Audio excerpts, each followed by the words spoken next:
It's the Unnamed Indie Comic Show with Skip and Ash, featuring firepower and east and west. Comic Show with Skip and Ash, featuring firepower and east and west. It's the Unnamed Indie place for independent comic fandom. It's the Unnamed Indie Comic Show with Skip and Ash, featuring firepower and east and west.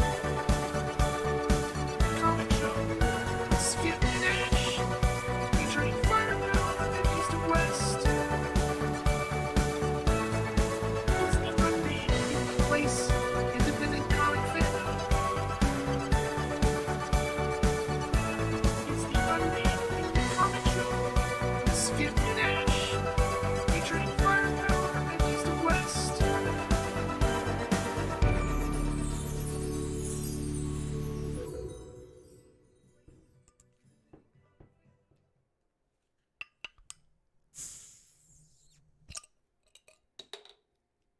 Three, two, one. What is going on, everyone? Welcome to another episode of the Unnamed Indie Comic Show. Joining me, as always, is the real star of the show, Skip and Tosh. How are you doing today? I'm pretty good. Just another day in paradise, as Phil Collins would say. How are you doing today? I am good, because I read technically four, but two amazing stories today. And we're going to be talking about them.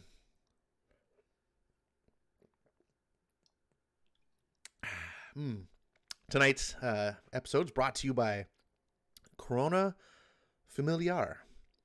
It is another kind of Corona beer. In celebration of the worldwide pandemic, I figured I would drink the beer that they named after it. What are you drinking tonight, Skip? I guess I'm double-fisted. I've got some grape Gatorade, which is sure to run out on me in the course of this podcast, and then I've also got some Okinawa Pearl milk tea from Share Tea. I had to go to my LCS today, and they had that across the street, so I figured, why not treat myself? And Okinawa always makes me think of Karate Kid, so Nice. Yeah, me too. Is that tea as good as it sounds? Sounds like a something delicious. usually it is. They didn't put their best foot forward today, so I didn't get the best Okinawa Pearl milk tea, but they usually hit the spot very well, so I wasn't gonna complain. It's not awful. It's just not the best that I've had, but the lady was nice, and so I was like, yeah, that's cool. All right, cool. So you're going to give him one more shot before you ask him to commit seppuku. Only one, short leash over here on Skip Island. Oh, man. So we're here to talk about some indie comics.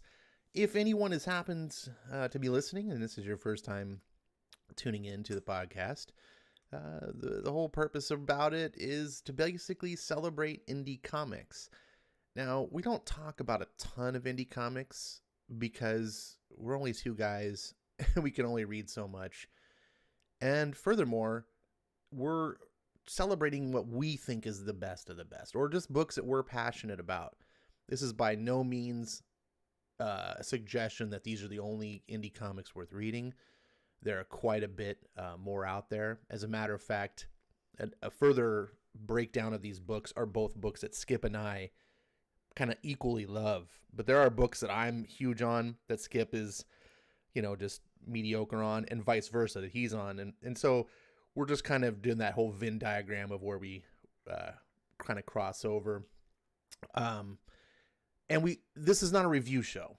It's a geek out fan fest. One of the books we feature every week or every other week is Firepower. We also feature DECORUM, and we go issue after issue and we break down the book. We talk about what we liked about it, and do some theory crafting where we think it's going. Listen to you guys if in the chat if you guys have ideas or opinions. Talk to you about that. And then we also have a backup feature on the second half of the program where we're going through an oldie but goodie in the trades. Volume by volume, we've been going through East of West, and tonight is the finale, if you will, episode. We've reached volume 10, the final issues. The plane is landed, and we're going to talk about how that went. So hopefully you guys will be joining us for that and have some opinions of your own. Hopefully you've read it and you're not just using us to spoil it. But before we dig into those books, I do like to hear if anyone has, reading different books that, they want to share with others that maybe just caught their eye. I know I have a couple. Skip, have you, in the past couple weeks, have you had any indie books that, even if you've talked about them before, what's going on in your world in indies? Well, I continue to go through Ice Cream Man. It continues to be my favorite ongoing comic right now. I have also, gosh, reading so many. I'm trying to think of what else I've been reading. I'm still going through Beautiful Stories for Ugly Children, which definitely feeling like more and more. That was like the proto Ice Cream Man. So that's been pretty interesting. I have talked about it before, but Jimmy and I did a review of The Electric Sublime, which was, I believe, the first project that W. Maxwell Prince and Martine Morazzo of the Ice Cream Man creative team that they collaborated together on, which was from IDW. So, and checking that out. And I feel like there's another book. I started reading this book called Carmen. I forget who the author is, but I mean, I guess I would describe it as like an intelligent cheesecake book, I guess. What's the name of the book? It's called Carmen. Carmen. I And don't even think yeah, I've heard of this. like I see it in my room, but my headphones won't reach that far. My microphone Oh, definitely won't. that's But fine. I'll provide some more info Is about it it later. just But those are some of the CARMEN? K. K. Yeah. But I don't even know if I would. Okay, yeah. I was like, I hope you're not showing. I don't know if I'd even show the cover live because even the Oh. cover Well, if it's on might be Comixology, it like, should be okay. I hope. okay, all right, yeah.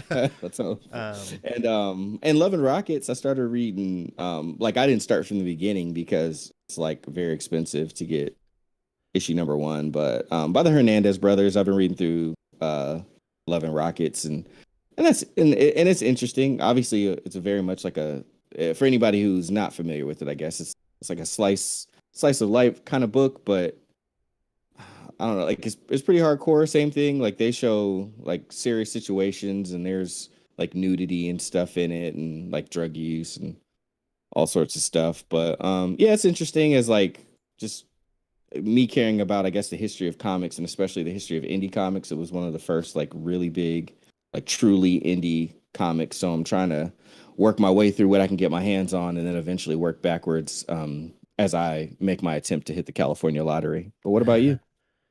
real quick though, before I move on to me, this Carmen, I've never heard of it, and it kind of struck me here. Guillaume Mhm. March, I know that name. Is he the guy that used to do Batman? That is a good question. I am not Like, sure. like right after Tom King left, wasn't he on the very beginning of Tynan's Batman run? Perhaps I had checked out so much at that. Like I already wasn't reading Batman anymore, Okay, and I had checked out so much. I don't remember if there was. the art in this is good. Yeah, the art is really good. When I see books like I have to admit my own prejudice. When I see books like this with the covers like this, I immediately expect to find either very amateur art or like really indie stylized art. not your normal traditional comics. But this is, I'm just kind of going through some of the preview pages on Comixology, and I'm guess this has got to be the same Guillaume March. I wish Breen were here because he would know. But this, what's this about? Like the 30-second version, like, Yeah. and you can kind of tell from the previews, essentially, like, there's this little girl, she's kind of dealing with she's grown and she's like been dealing with like depression and like dealing with like a death, and like through her fear in it, like this kind of like, let's say, almost like fictional figure kind of comes along and kind of like teaches her how to be like free and light, and almost kind of unlocks powers, quote unquote. But it's kind of dreamlike, so you don't know, like, kind of same thing. You don't know what's all in reality and what isn't. And of course she's like naked while she's learning these things. So, but you know, I'm sure like the artist or whatever has some artistic thing about that. But like even beyond that, I did really like the art and the lines, and I thought it was cool how it was a bit of like a whimsical story. It's almost like an adult kind of, when I say fairy tale, like literally tale about like fairies, so to Okay. speak. Like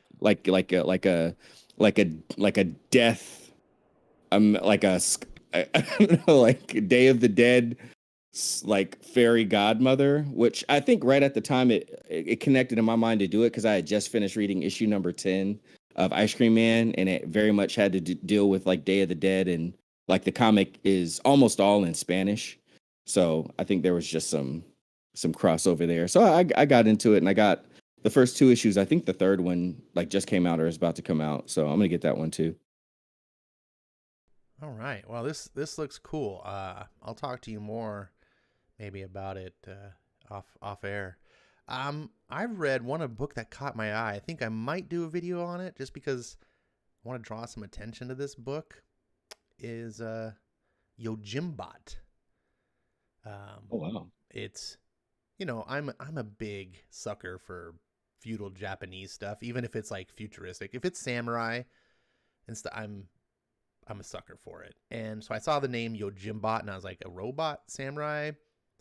Something about the cover just attracted me. And I was like, I want to check this out. And so I did. And it's really neat. I don't want to say like the story is super deep and groundbreaking or anything, but the art is gorgeous, as you can see some of the examples here.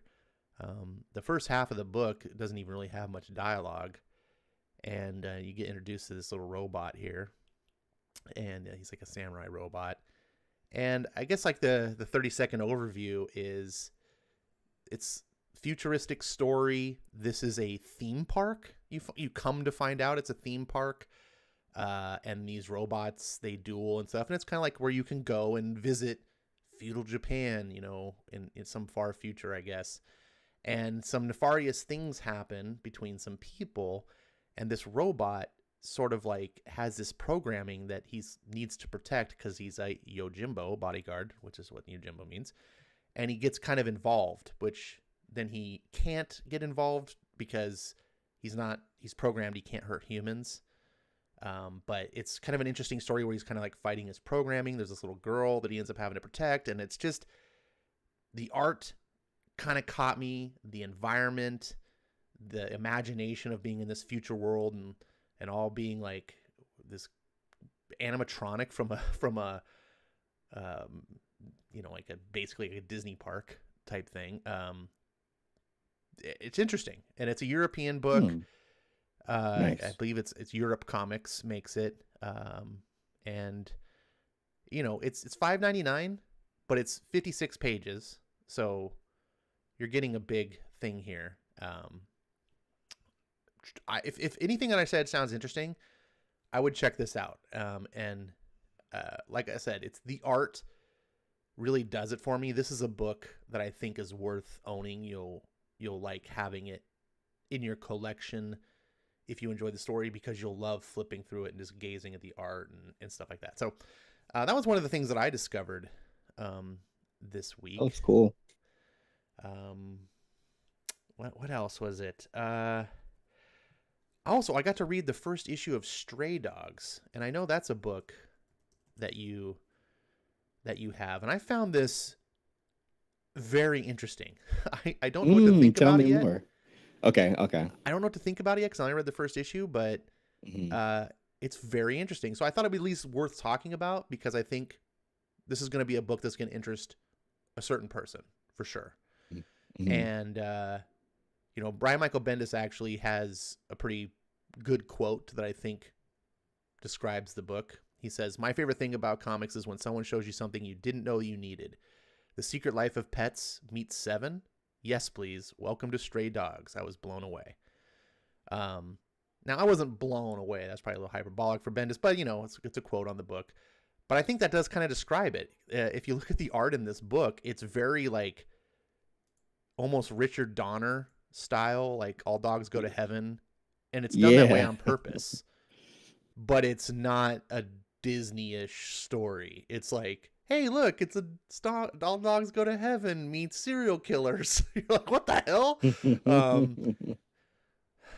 But if you like animals and you like mystery, this might be a book that's for you. Now, have you read this book yet? Yeah, I've read up to issue number 2. Okay. Do you have anything to add that I missed, or? I mean, no. I think the twist on it is kind of what I'm not. I mean, I'm ready for all like the tomatoes and stuff to be thrown at me. I'm not an animal person. I like. Yeah, I was waiting. I was waiting for you to hit the boo button. But I have had a fair share of like animals and pets in my life that I've like really connected with, and animals tend to like me. But but I think that kind of speaks to me being interested in the book. Because I didn't buy it because I really, really wanted to read it. I bought it because I know people that are like involved with it. And I ended up reading it like I was like, I should at least read issue number 1. Because I was gonna like books that I buy just to like support people. If I don't really care about reading them, I'll just donate them to the library. And I was like, man, I should at least read issue number 1. And I was like, okay, there's a twist in here that I didn't see coming. So now the twist has got me a little interested. It's very interesting that you said like, because I didn't even make the connection, but that was really good. All Dogs Go to Heaven meets Pet Cemetery almost. Yeah. In a way. So yeah. Yeah, I just think it was worth mentioning. It's definitely going to have its own niche. Not everyone's going to want to see cartoon dog story, but I think some people out there are like, oh, that sounds neat to me. So, part of the thing about this show is indies don't get a lot of attention. And speaking about indies that aren't getting a lot of attention, here's Beckstar by our friend of the show, Joe Corallo.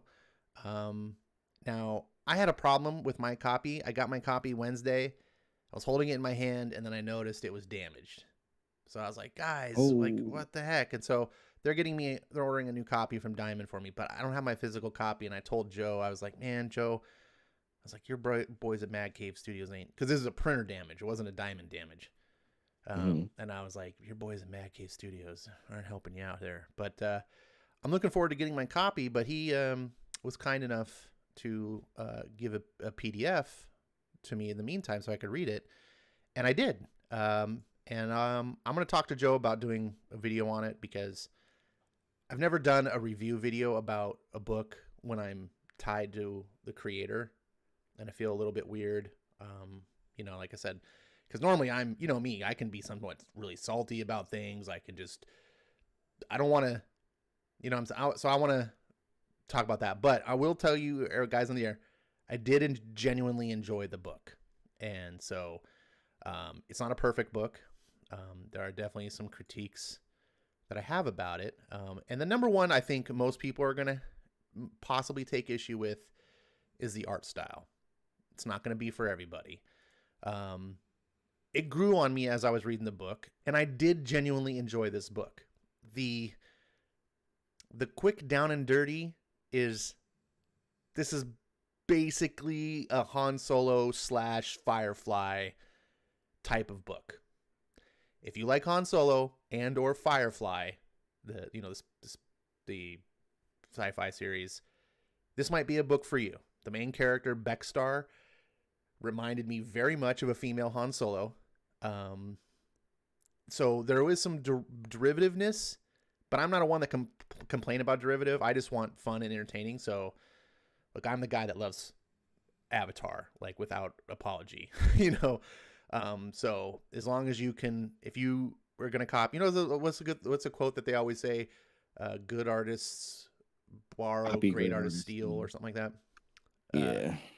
So I enjoyed this. And again, I want to throw out and just give some spotlight to things that you may pass up.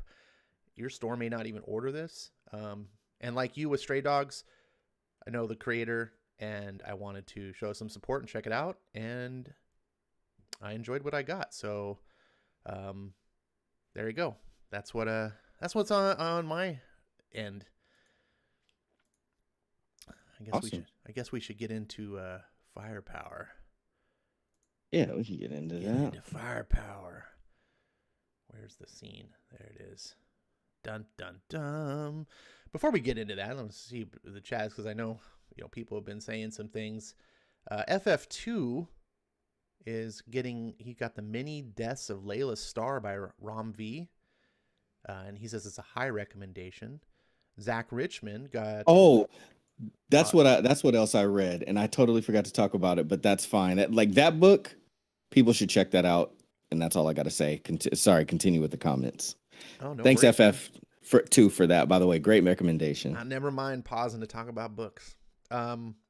Zach Richmond says he got the first issue of Isola this past weekend. I think you'll probably like that, Zach, based on what I know of your taste.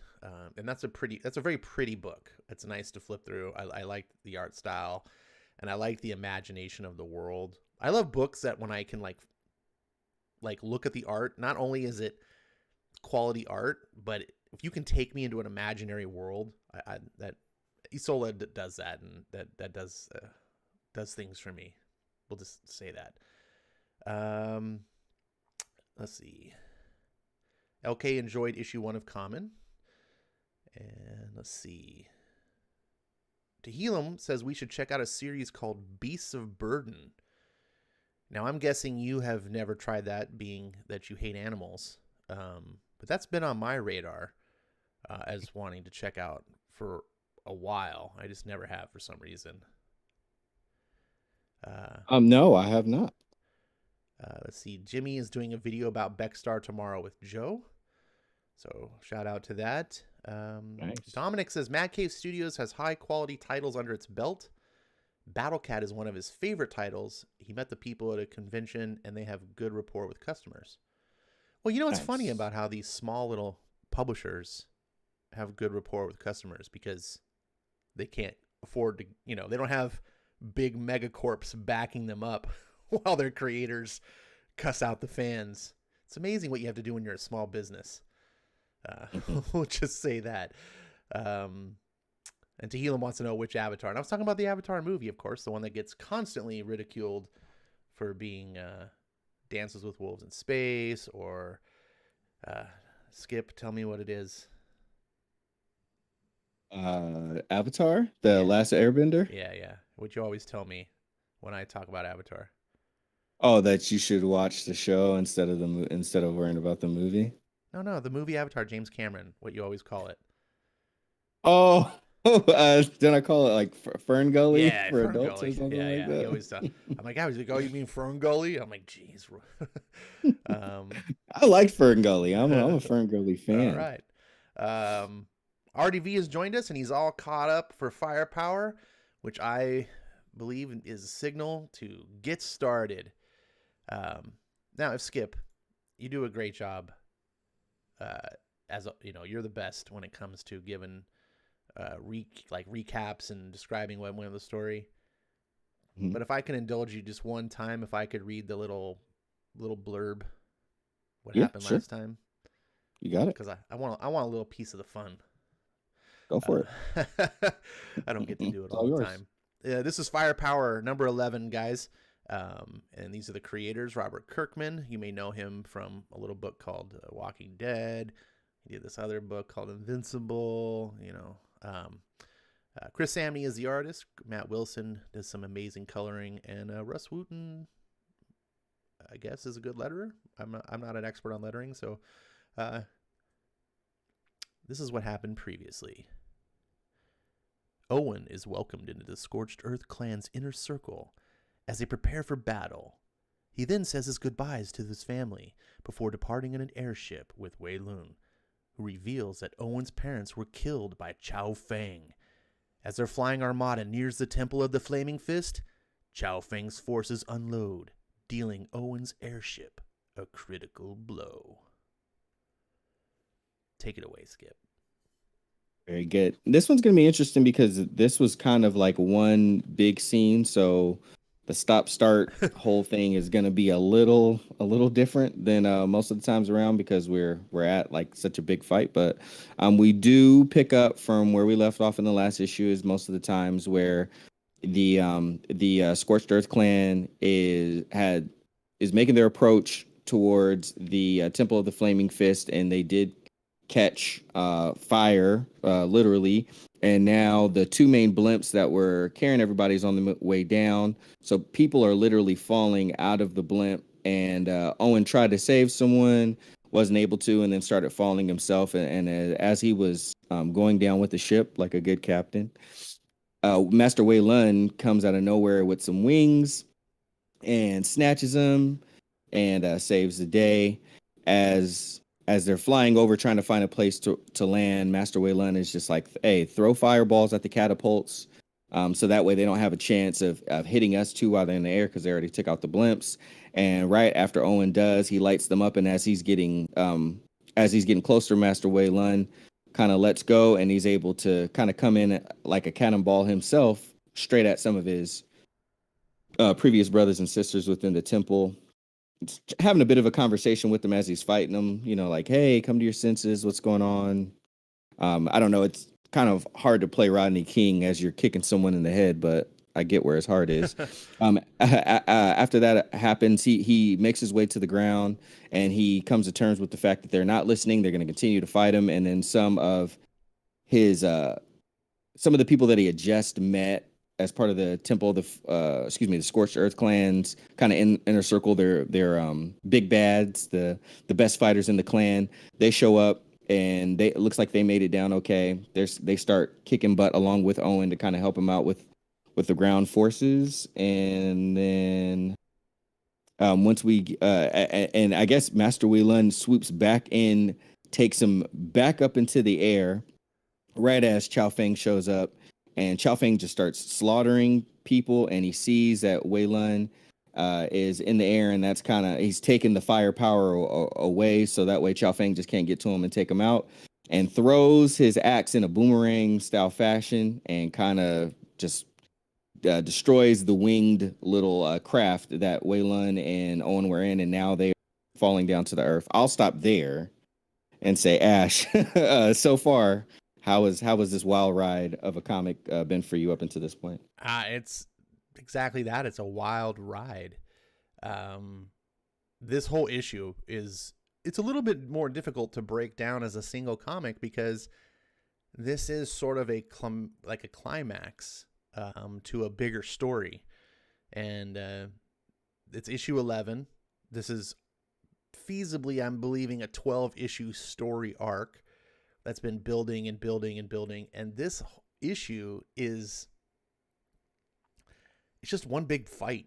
It's and on its own, if you just jumped into the comic on this issue, you'd be a little bit lost, and you probably wouldn't be emotionally invested in the action that's happening. So hopefully that's not what anyone did. Hopefully you've been around since the beginning. And if you were, then this issue actually is the opposite. I was extremely emotionally invested. Kirkman has been sort of teasing this all along. He's been like slow dripping it and just like, oh, nope, next issue we're gonna fight. Oh, no, next. And now finally this stuff's going on, and you're just like, oh man! And we get some really cool action. Dude, the throwing the axe boomerang thing, that was pretty cool. It was. I just really enjoyed the action of it all. And the whole time I was reading this, I thought back to something that I'm always saying when I do reviews of comics. Not always, but a lot of times, especially in mainstream comics, is how a lot of mainstream comic writers don't understand action scenes. That they don't understand that a fight, a physical fight of any kind, is a story in and of itself. Because a story is just conflict and resolution. If you boil down what a story is, there's a conflict and then a resolution. What happened? And today, a lot of comics are just sort of like events. They're not really, and the action scenes are like just a pose, like, hey, look, here's a guy, a drawing of two, guys like in fighting, and then that's it. You just saw one panel and you just move on, and you're just left to assume like, oh, I guess they fought. You don't see, but here Kirkman, he's plotted out how cinematically how the fighting goes, and Owen's on the ship and it's going down in flames, and his teammates are flying out of the ship and he's trying to grab them, and then get the great big cinematic scene of Wei Lun swinging by with his little glider saving the day, and then the catapults, and they're fighting, and now the guys are shooting arrows at him, and just fight scene after the scene after scene, and you can just follow the choreography. Now a lot of it is truncated here because it is such a major battle, so it's filmed much more like a battle scene rather than an individual fight. This is filmed more like, I say filmed, but you guys know what I mean. It's just it's told visually like the way Braveheart was. You just see little clips and bits of different people on the battlefield doing things. But I just really enjoyed it. And like I said, there's emotional weight to what's happening because of the story thus far. Yeah, absolutely. It plays out.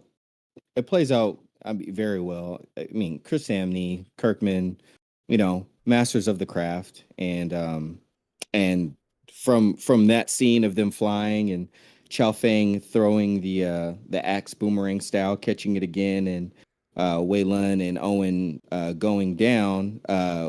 Owen hits the ground first, sees Wei Lun off in the distance, on his way down too, and then when he looks up, he finds himself surrounded by Chow Fang's chief students. So that fight takes place, and as he's kind of dodging some attacks, he eventually gives some of his own via his fireballs. More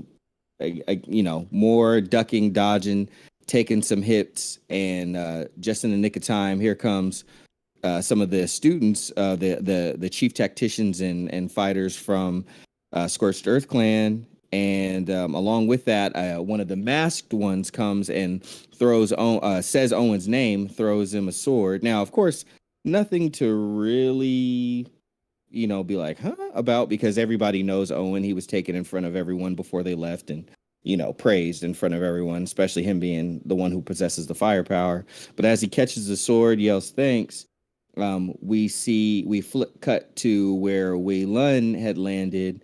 And sure enough, it's Chow Fang running over there to kind of finish him off. They have a brief lesson in manners, not calling old people, not calling your elders old, and how no respects wisdom anymore, which, thank you, Robert Kirkman, for throwing that in there, because that's very relevant today. And Chow Fang shutting Wei Lun up, saying he always talked too much, as he hits him with the butt of the axe. Almost knocks him to the ground, goes to drop the axe on him, literally, and it is caught by, and this person's name I have forgotten because there are too many of those. There's too many names that I am not familiar with.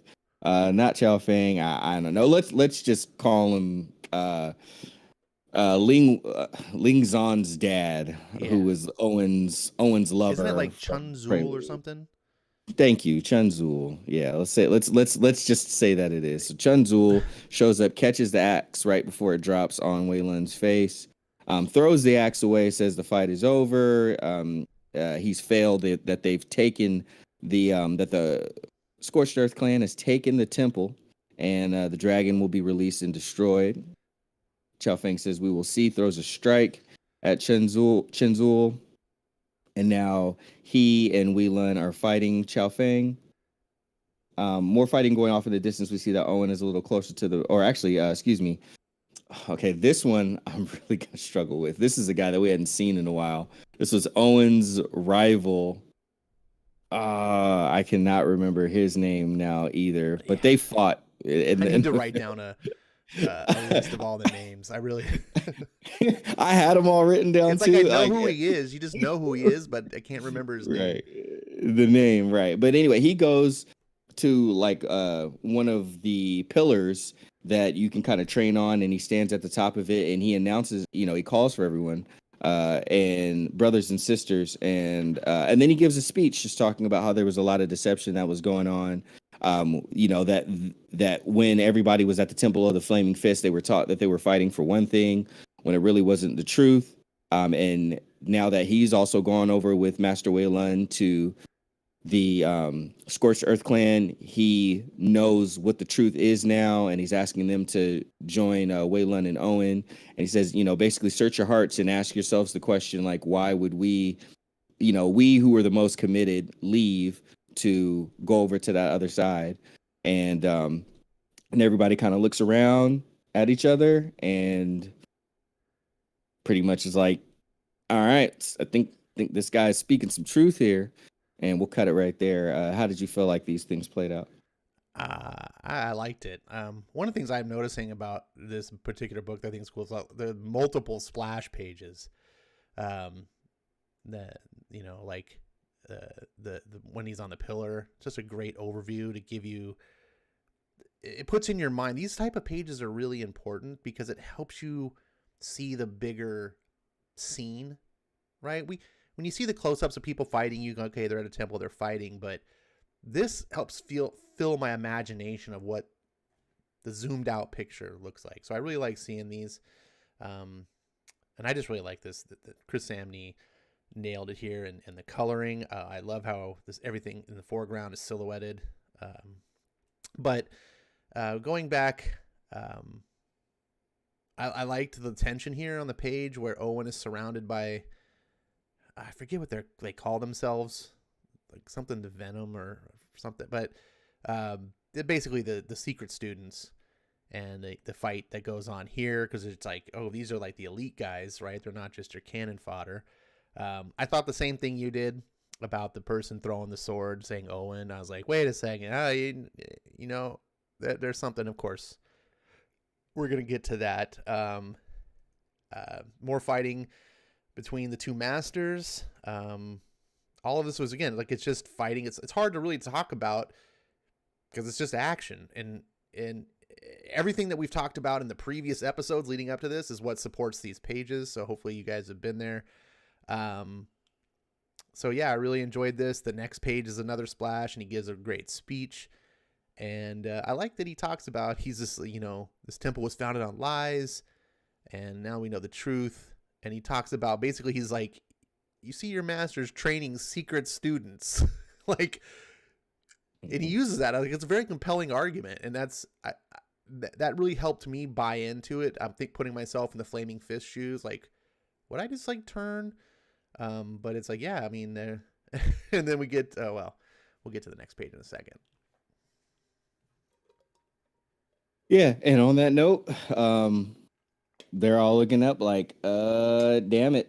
And so the secret students, they continue to fight while the students who were not secret students over at the Temple of the Flaming Fist, they join the Scorched Earth clan, and they begin to fight with them.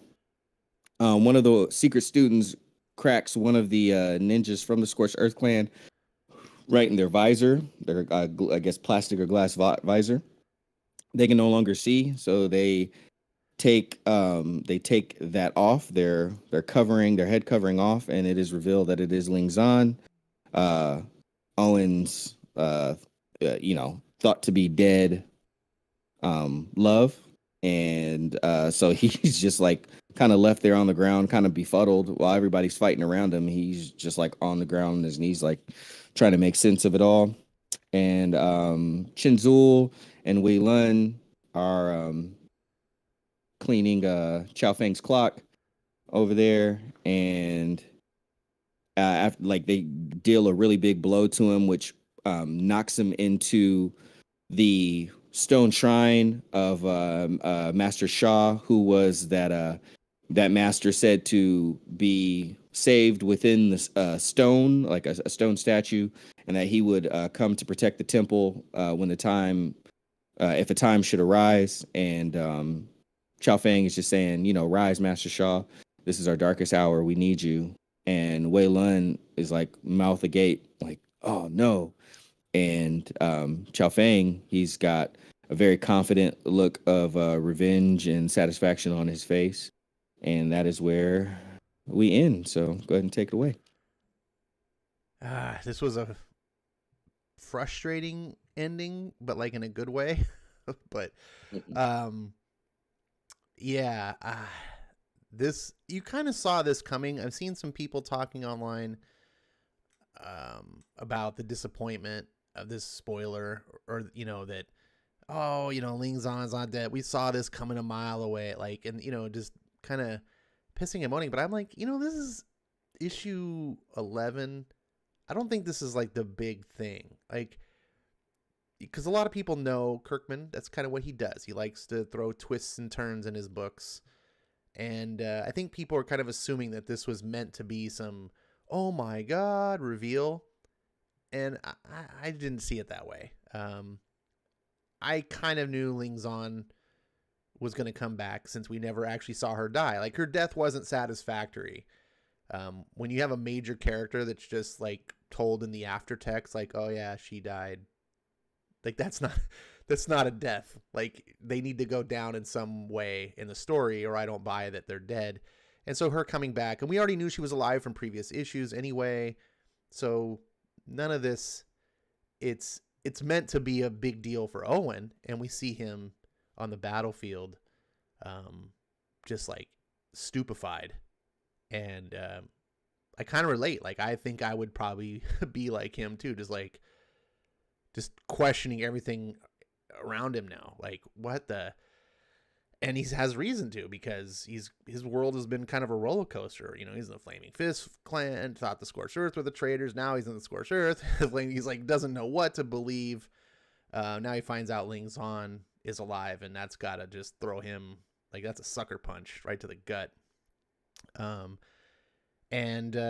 We get to this end here, and this was one of the foreshadowing things way back to the original graphic novel Prelude, where Wei Lun taught Owen about this is the original Grand Master of the clan, and there was some legend foretelling that he would return in the day of the darkest hour. And we always assumed that meant like some heroic, oh, and the world is in darkness, type of, Lord of the Rings, Two Towers, Gandalf comes over the mountain type of thing. Kirkman kind of set that emotion. And for me, I never crossed my mind that it would be a bad thing that he would return. So to me, that's kind of the big reveal. And the way he sets it up here with Wei Lun, his facial expression of just like his eyes, and it's like, no. And then the right next to the confident expression, as you pointed out, of what's his Chao Feng? I really need to put a name list. Like, we need like a legend. Yeah, with, like they're not normal names, and like so screenshots. Yeah, like not common to us anyway. But you can just see that Chao Feng's like, yeah, satisfaction. Like, this is all part of his plan. And we know issue 12 is a big milestone issue. It's going to be extra size. So like something major is about to happen. So this isn't, I don't think this is just a red herring and like nothing happens, So yeah, but since the story itself was just a big fight, it was satisfactory to me because I'd read all the way up to this part. It wasn't a lot of story. And so I was like, oh, damn it. It ends here. I got to wait another month. So he's keeping me hooked though. It's working. What about you? Yeah, no, I'm still in for it. I was telling one of the guys at the shop. I go with like three main LCSs.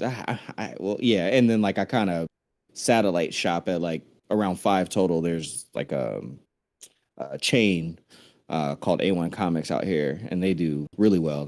They're our big boy comic shop, so to speak. But I was telling my buddy down there, I was like, he was like, "Yeah, I'm waiting for the trades." I was like, "Yeah, that's cool. Like, no worries. Like, but make sure you do the prelude." He was like, "Yeah, some people were like kind of saying the prelude was necessary." I was, and I was just telling them like, you will be missing a lot of context if you don't get it. I was just like, this comic does exactly what I need it to do. It gives me what I need and the way that the time that I want, and it serves its purpose. And I think this comic is aware of what it is and how it operates.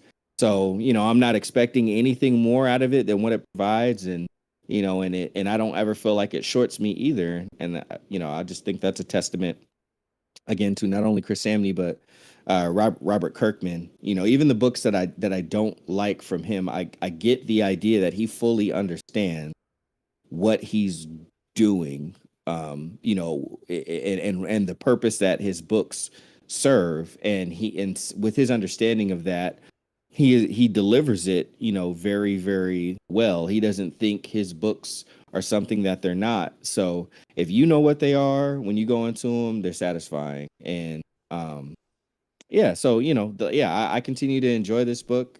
It hits a lot of notes, like I said, just on a personal level, things that I was into. I did martial arts for like the first half of my life. That was like a really big part of my life. And I like studied many of them. I was in karate, taekwondo, jujitsu, judo. I feel like I'm forgetting one. I said karate, taekwondo, judo. There's one other one that I now, but kickboxing. So, it hit, and then there's sneaker culture in it, which I'm interested. I'm like, I can't wait till they get back to that a little bit more. And there was some basketball in there. They can weave a little bit more of that into it, as far as I'm concerned, when the time is right. But yeah. So for me, it's easy. It's just a book for that, and I get how this book wouldn't be for everyone. I completely understand, but yeah, it just speaks to me, so I rock with it. Nice. Yeah, it's just a fun story. It's a comic book. It's Mhm. not pretentious. Like, I think you nailed it. It's not trying to be more than it is. It's not trying to be existential, or anything. Right. Yeah. And it just, like, let's have fun telling stories about kung fu temples fighting over their own dogmas. It just Exactly. crazy kooky characters. Man, Wei Lun is one of my uh I would get a little statuette of Wei Lun if I could. I love this guy so much, and he's got so much personality, not just in the way he's written, but just in the way he looks and stuff. And I'm not a sneaker guy, but that adds to it. And so we're gonna get into before we go into the second half of the show. I thought, since the next issue is a milestone issue, and we can see here, this is what the cover is for next issue. There are also some, there's a bunch of variant covers for issue 12, and I thought it might be just fun, real quick, to go over Yeah. some of these issues. If I have the scene prepped up, there we go. So I got League of Comic Geeks. Here's issue 12. It's only going to be $4.99. So only $1 more. It's let's see. It's 30 pages, so you're getting 50% more comic instead of 20. You're getting 30. And that number could be wrong too. Sometimes they just guess. But here is a bunch of the variant covers. Now, I normally don't. I always talk about, I don't really like variant covers, but when I like a book, I like seeing the different art, and I know some people are really going to care. So thought we'd maybe cover some of the different covers and see what people liked. I'm kind of curious to hear which ones you're going to get. This one is cover M, Kira Okamoto. If we can see it on screen there. Yeah. This one's interesting because I don't know why it's got the Pride Month stamp on there, but let's see. And then we have this is cover G by Tansi Zonjic. I'm not familiar with who this particular artist is. Kind of reminds me of what Frank Miller does today. A lot of heavy inks like this. Speaking of which, he's got a cover too. He does. We'll get to that one. Now there's this cover, F, by Simone Di Meo. This is one of my top 3 covers. I particularly really like this cover.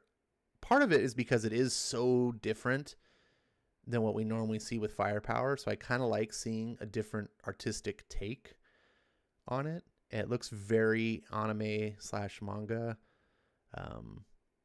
Yeah. And I just like the composition of it. It's something about it draws me in. And then we have the Todd McFarlane cover. This is cover E. Now, I'm a big fan of Todd McFarlane, but I was a little disappointed in this one just because it feels really static. Feels very Neil Adams too, like in the the jaw area, and like kind of like the arms. Yeah, it kind of does actually, and I didn't see that until you mentioned it. But I'm just like, man, you got Todd McFarlane, and he just draws an upper torso of a guy standing. I was hoping a little more. I'll tell you what, I've said this before in other places, but if they would have done that iconic Spider-Man 300 cover that everyone rips off, but with Owen like in that crazy spider pose, but throwing fireballs. Yeah, that would have been the top seller. Yeah, I'm a sucker for that cover. Yeah, and I don't. Everyone it's like, is. Come on, this is the time you don't copy it. But maybe McFarlane's like, look, I can do something besides that. It's not all I'm good for.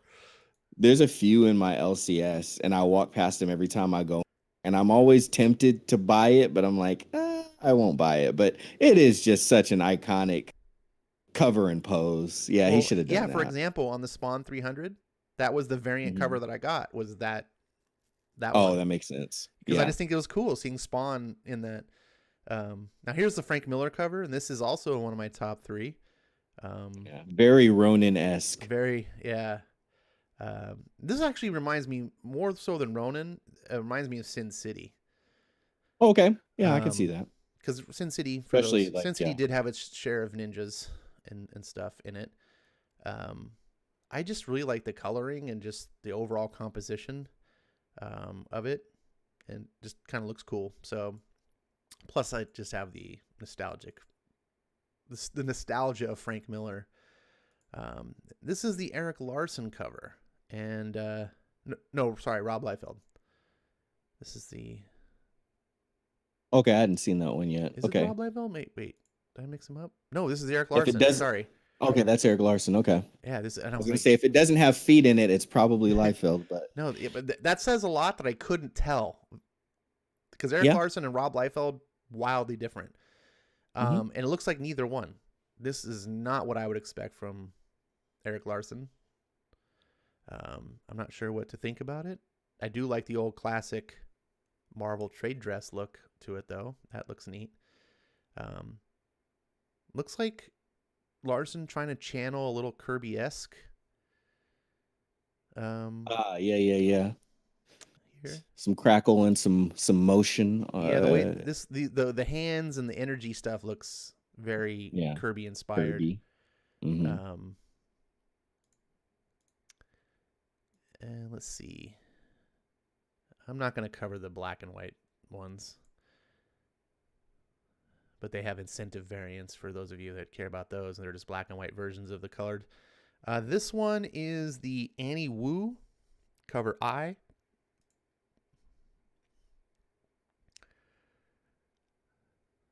So just a very basic cover.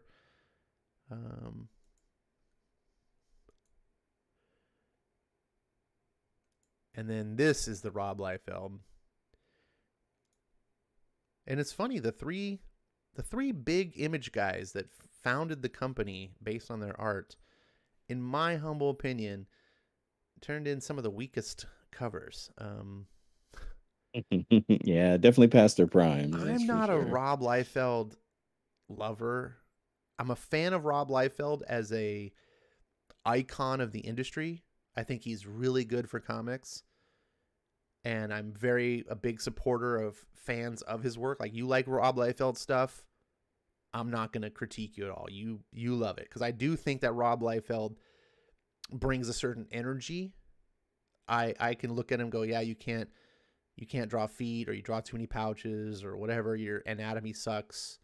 Those are all fair critiques, but the fact remains is he brought tons of people to buy comics and stuff, and people love his stuff even to this day. But this is the opposite of what I expect from Liefeld. It's just so static and wooden. And I'm like, I think Rob Liefeld's trying to get away from that old reputation and be like, look, I can draw better. And I'm like, but more accurate isn't necessarily better. Right. Do what made you famous. That's right. my opinion. And then this is one of my top 3 covers, and I'm predicting this might be your number 1 cover. Of course. This is going to be a tough one. This could be my number 1 too, because I do like Frank Wiley. This is one of my favorite characters. Yeah. And this is just a great pose. Like, just and the attention to detail to these shoes, which normally wouldn't matter, but it matters in the story. And I've listened to Chris Samney and kind of bitch with Kirkman about they bitch, like, he's bitched about having to draw these damn shoes. He's like, damn it, Kirkman, you made him wear Air Jordans, and I can't just draw normal shoes, because there are people out there that are fans and they will call me out if I don't draw the shoes just right. So he's kind of bitched about having to do his research and make sure every time he draws Wei Lun that he gets the shoes right. And it's all in good fun, but I think it's funny when you know that. Yeah, I think those are those the 6s? Yes, those are the Jordan 6s. Yeah, those are some of my favorites. I had them when I was a kid. I had the 4s, the 6s. I don't think I had the 5s. I had quite a few Jordans when I was a kid. And I was really close to, but I'm old and years of skateboarding have beat up my feet, so I have to just wear Adidas now, something that's like not gonna hurt my feet. Otherwise, I could like wear Jordans these days. I was actually balling them, but yeah, it's just like all of that stuff. Like that one cover right there encapsulates so much of like my childhood and so many things, and even modern day, it yeah, just brings a smile to my face. I'm not the biggest Frank Quietly fan, but I definitely respect and have a large appreciation for Frank Quietly. So those are dope. And then here we go, the Jordan 1s. Oh, the red ones. Those shoes were banned from the like that's how dope Michael Jordan was. It's got to be the shoes. It's like, nah, it wasn't the shoes. You saw him in college. That's crazy. See, this is what Samney was right. Like, people that know the shoes, you can just identify them by sight. Like, to me, I'm just like, oh, those are Jordans.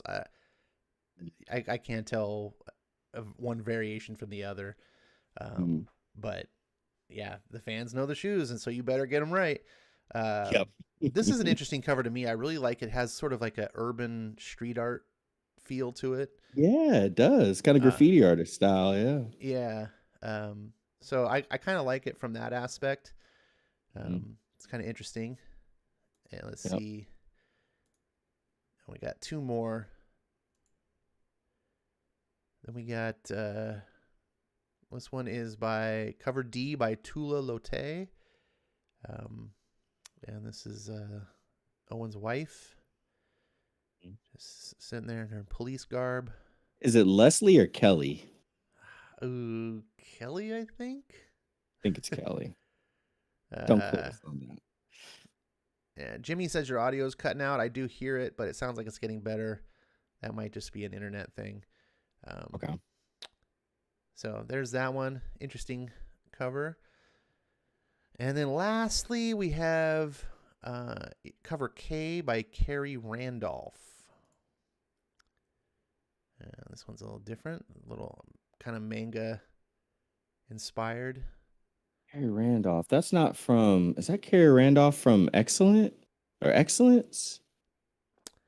I am not the one to ask. Okay. Is it Khary? Yeah. I think it is. Dang it. And if it's not, oh well. But I have seen a lot of things from Carrie Randolph that I liked. This one is interesting. It's not bad. Not one of my favorite ones, but it's good art. But I don't know. I feel like this. I don't know. Just it doesn't feel special to the story. It definitely like incorporates things like within the story. But So here's Carrie Randolph here. Okay, no, I don't think that's not from Excellence. I don't think so. I could be wrong though. I did enjoy the art from Excellence. It was a cool little story for a little while. But yeah, cover's cool. Looks like he's worked with Kirkman before on Tech Jacket, which was a spin-off from the Invincible line.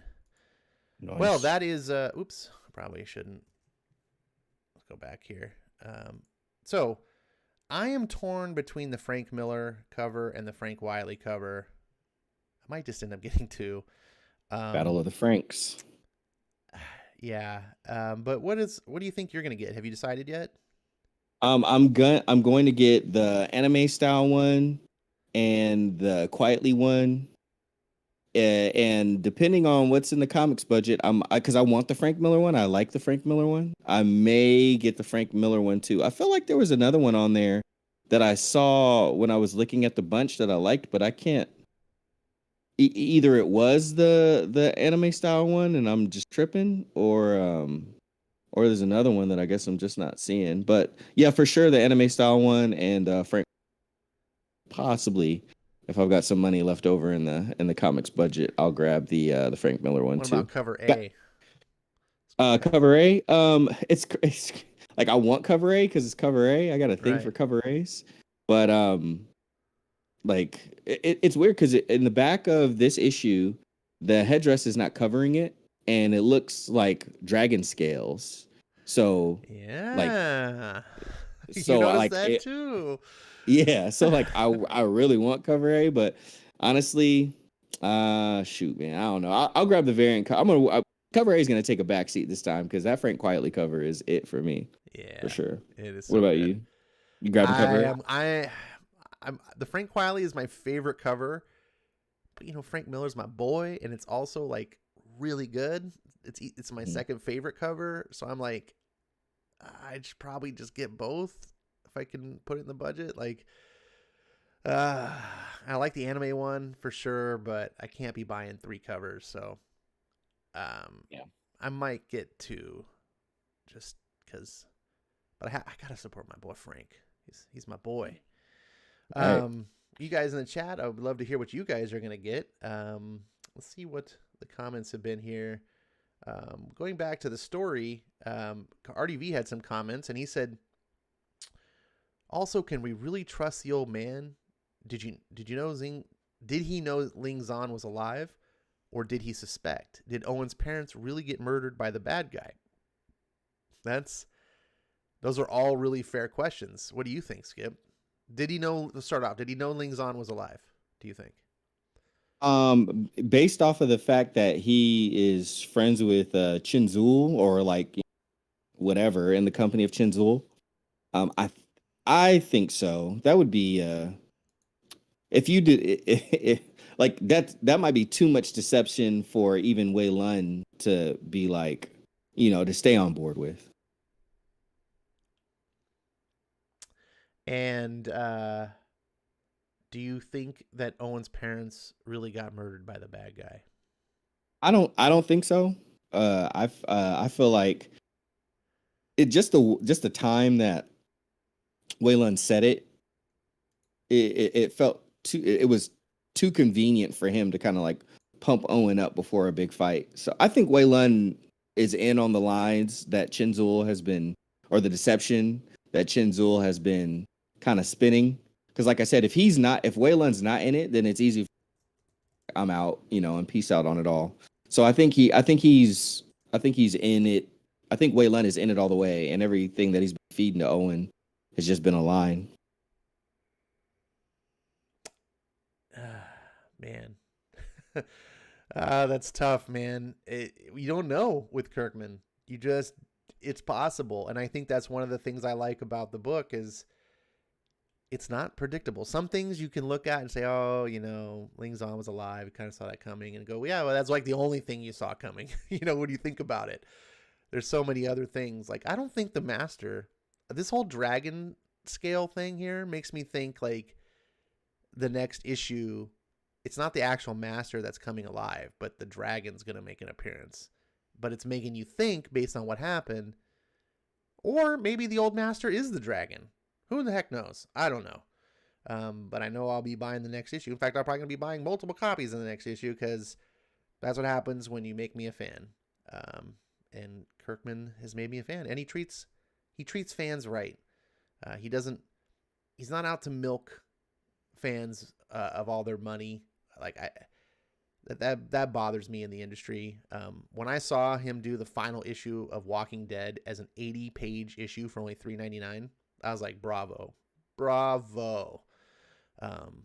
He could have easily, marked that thing up twice the price.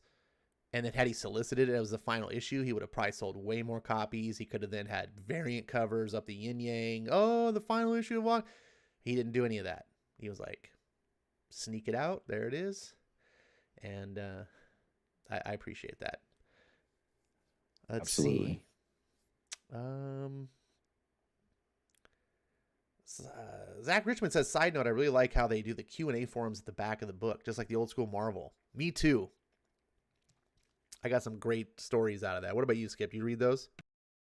Most of the time I don't read them. I appreciate that they're back there, but I don't really read them. Oh, I don't know okay. why I don't read them. I just don't. Oh, all right. Fair enough.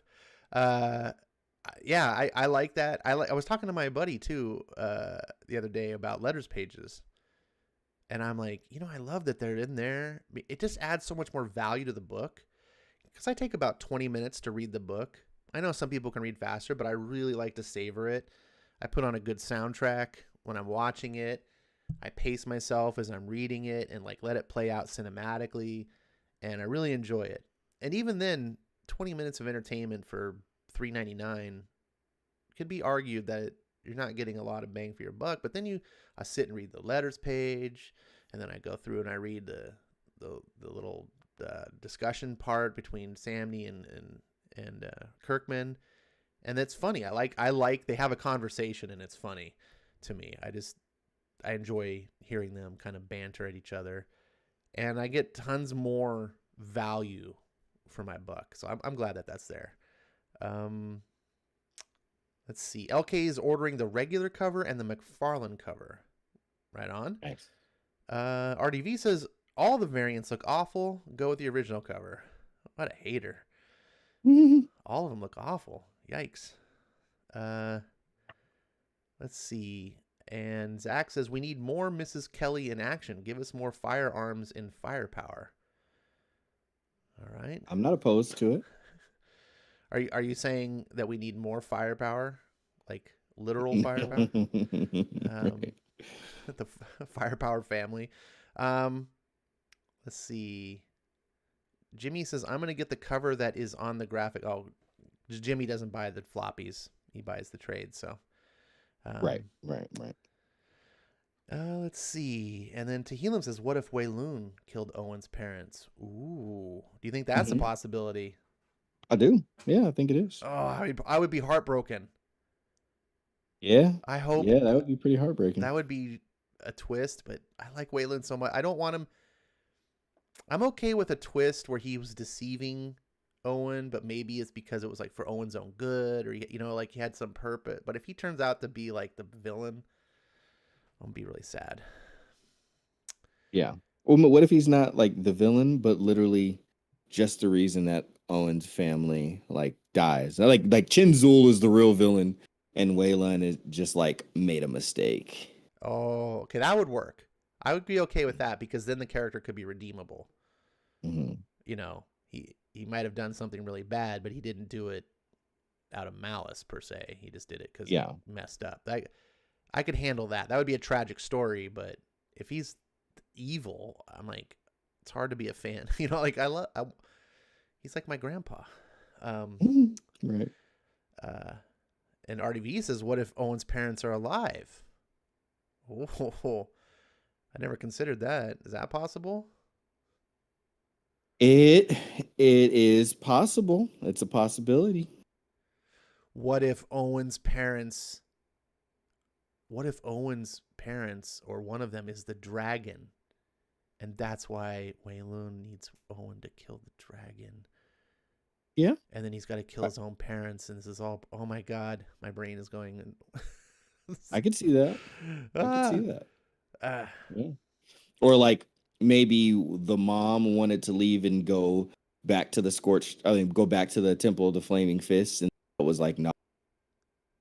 We're like at odds, and then he approaches it like, who do I choose? Like now, how do I choose sides? I've got to choose between my mother and my father. Oh. I've been looking for both of them. How do I choose that?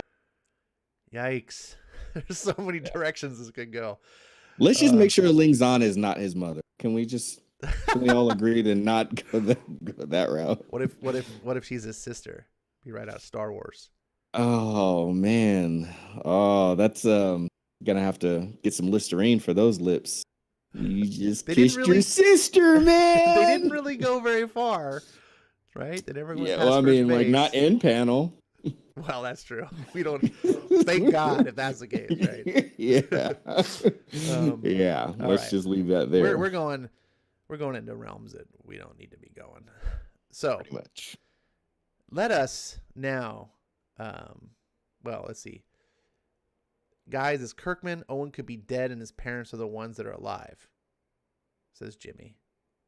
Oh no, wait. So it's the Sixth Sense? Like all Owen sees are dead people?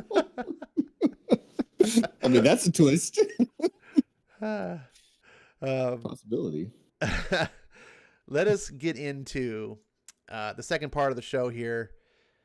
Guys, we've been covering this epic series by Robert Kirkman and Nick Dragata. It is called Jonathan Hickman and Nick Dragata. Take Two. This epic series by Jonathan Hickman, whose name I always confuse with Robert Kirkman. Jonathan Hickman and Nick Dragata, and it is called East of West. And this is the final issues, 43, 44, and 45, that make up volume 10 of the series. I read it today because I wanted it to be fresh in my memory and I wanted the excitement. I was really holding off. Like after the last show I talked about, I was like, I gotta just start reading it. And I just had to hold back. And thankfully, Kirkman gave me this thing called Invincible to distract me, which I've been binging. Because if I would have read it 2 weeks ago, it would have been just as exciting, but that energy probably would have faded, and I wanted it to be still fresh on me. And true to form, I'm glad I did. This book is stunning. It is one of the best comics as a whole, complete work that I've ever read in my life. I don't know why this book does not. I mean, I know why, because it's an indie book, and a lot of people look at this covers that are like this, and they go, "Yeah, that's not for me," because it looks so different, and you don't understand what you're gonna get. And this is a story that you really have to invest in. You can't just pick up an issue and be like, "Oh yeah, this is the." You're not gonna do that. But when you take it as a complete work, It's phenomenal. I'm glad for every single person who recommended this to me, said you should read this book. To the people who said this is Jonathan Hickman's best work, I was a little bit of a naysayer because I was like, I don't know, man. I can't imagine him writing something better than House of X, Powers of X. And if he did, why aren't they talking about it? Because House of X, Powers of X is freaking phenomenal. And this is better. This is phenomenal. I'm at a loss of words to talk about this. So I'm going to save up and maybe come up with more words and let my boy Skip begin the synopsis of the final road, the landing strip, if you will, for East of West. Absolutely, with honor. We last time we left off was with the events that happened in the Valley of the Gods, and how Death and the rest of the Four Horsemen, what started us on the journey from page number 1 at the very beginning of the book, page 1, issue 1. We found out what started that, and we ended with Death essentially bleeding out into the earth as he was impaled with one of the swords from the horsemen. Now we pick up with the 3 horsemen with Babylon. They had taken Babylon and told Death, through deception, had gotten Babylon, taken him away, and said, hey, if you want to see him again, meet us at that special place. You know exactly where to meet us. And at this point, the 4 horsemen are, training Babylon to be the beast, 666, the mark of the beast, training him to be the apocalypse itself, if you will. And through that, they show Babylon that they were able to travel in ways that his dad is not able to. His dad is Death. And they essentially do a little bit of a Moses parting of the Red Sea. They part the Blue Sea into a stairway, which then takes them down, and it takes them all the way down right back into the Valley of the Gods. This is War, is what issue number 43 is called. Then we go back near Armistice, where the Endless Nation has kind of set up shop, if you will. We've got John Freeman and Wolf kind of, talking about the war that's getting ready to start between Zhao Lin and the House of Mao and Archibald Chamberlain. And John Freeman is again just telling him, like, hey, Wolf, let me know that you are going to see this chosen thing through. I want to hear you say the words. And essentially, through the scriptures of the message, Wolf reiterates that the 2 brothers are to sit there and watch the end of the world, and watch these 2 face off and tear each other apart. We go to Archibald Chamberlain and Bell, who is still, chained. Archibald just letting them know, I am here to rise to the moment. I am going to smash Mao and her crew, and he sends out his ships. Mao kind of has the advantage with their position in the valley, kind of being able to kind of channel Archibald's forces into it. She blows up she has someone blows up a ship with a cannon, and then the battle begins, and it's just both sides going back and forth. One has the advantage with position, the other one takes advantage with more aggressive technology for war. We go over to Death. He is in the Axis, making his way all the way down, and gets to the Oracle, and he's just talking to the Oracle or the eyeball is talking to the Oracle. We go back to the battlefield, and we're getting more of Archibald's death machines, kind of war machines, kind of tearing up the battlefield. And he's just saying, I'm not going to let up on them. More death is what they're going to get. And then eventually, Mao shows that she's got some additional hidden things. So they're basically just one-upping each other. It's like, oh, you got this, I got this. So some Widowmakers come up from underneath the ground, like super cool style, just emerge and start, like, kind of one-man show, just going up to those war machines and going inside to the pilots and dropping grenades inside of the tank, so to speak. We've all seen that trope. That they're doing that. That's pretty cool. And then there's not a lot of them. They are facing the whole horde of Archibald's and just want to, saying, hey, this is what we were made for. We were made to die on the field. We'll see victory or we'll see death, and we want the victory, but we're built for either one. And Archibald and Mal kind of get the last page with both of them, essentially facing off, but within panel. And I'll kick it over to you, Ash. How'd you feel about 43? Intense. This, very much like Firepower, like we discussed, this is an issue that was built up to, albeit over a much longer period of time. It was kind of great to see some of that action.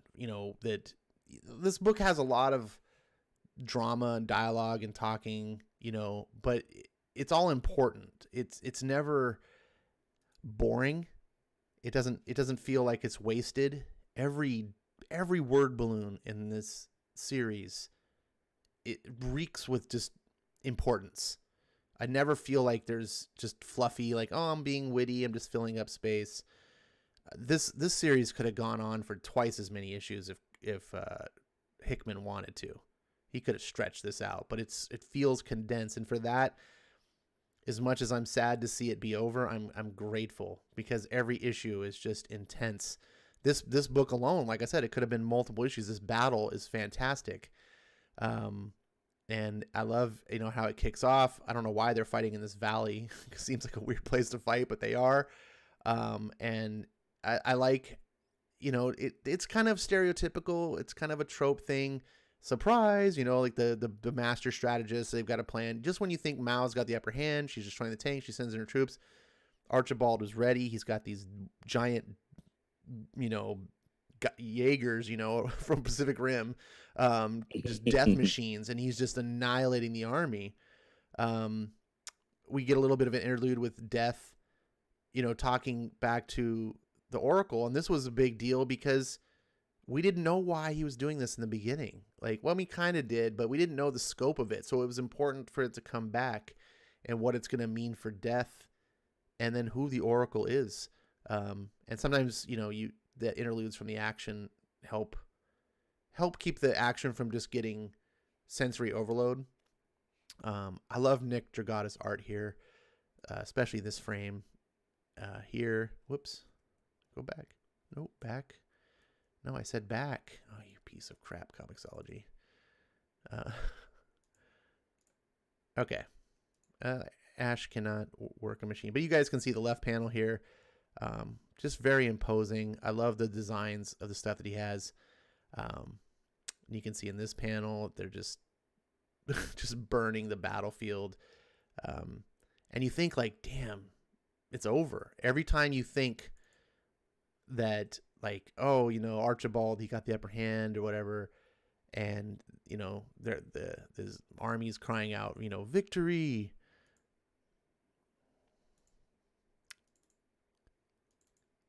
Here we go. You're just like, oh, there it goes, and you kind of root for Mao. It's just really weird because she's not really a good person, but everyone else is so bad that she kind of comes across as a good person. And you get this scene where, she sends in her, she was waiting for this. She's a master strategist as well. And she's got her dragons and her widowmakers buried under all of this. And she was just waiting for, Archibald to reveal his trap in these machines. And so, we get this cool thing with the dragons. There's some cool lines that I'm not going to go over here that they say. And it's just, like I said, if this was a movie or a show, it'd be so quotable. And it kind of reminded me also a little bit of 300, about the few standing against the many. Yeah. Especially like this scene here. Do you see? I was raised from birth to die for my nation. This is all I am. This is all we are. And he's just facing the hordes, and you're like, oh shit, damn. But then, not to be outdone, Archibald, we're sending in the shuttle to soften him up. Bombs. And he just carpet bombs him. You're just like, oh Jesus. And just Archibald is a great villain because you you think the dude cannot be outdone. We've seen every time we think, oh man, he's met his match, he's ready for it. And yeah, he's here too. And you just watch, the last panel is Mao watching all of her forces die that she, is the mother to, essentially. So it's not really a deep issue, but it was satisfactory in like seeing some of the conflict come to a head. Absolutely. I'd agree. All right. And there's more conflict to be had. There's only one way this ends, says the next page before we go right in. And we see the destruction. Carpet bombing has left. We've got Mao up at the top of the kind of valley canyon type thing.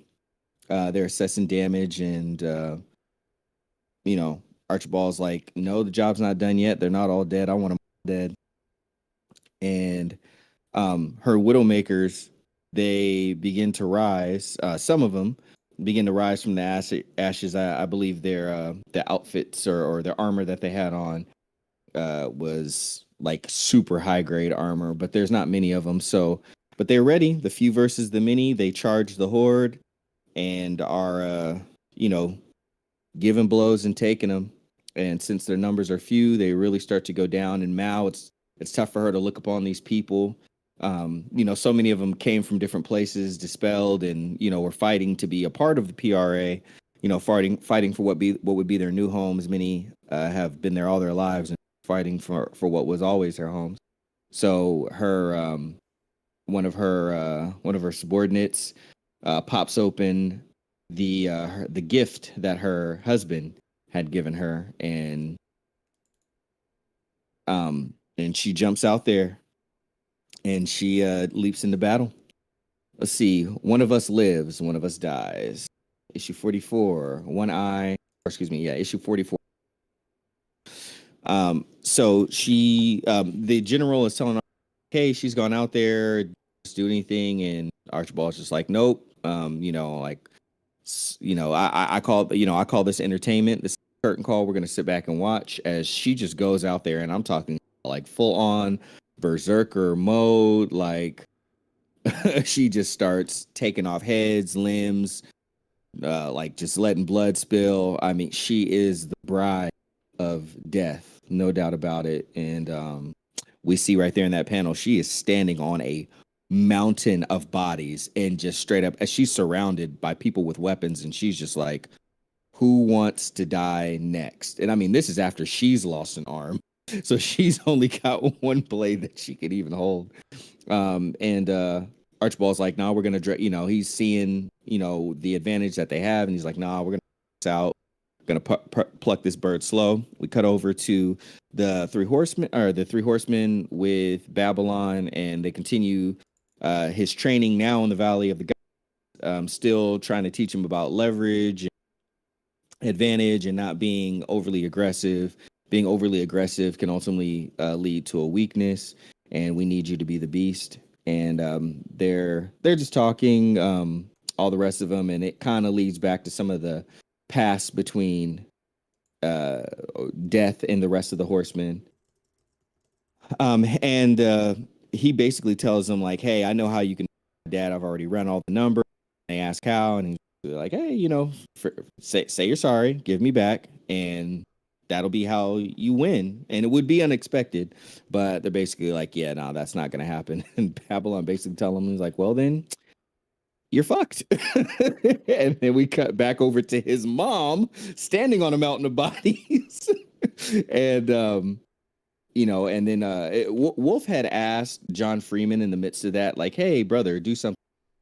And when we cut back over to Mao, we hear a odd sound of a beast. And as some of the soldiers from Archibald's group turn and look, we see in one of their visors that there is this thing plowing through some of the other soldiers.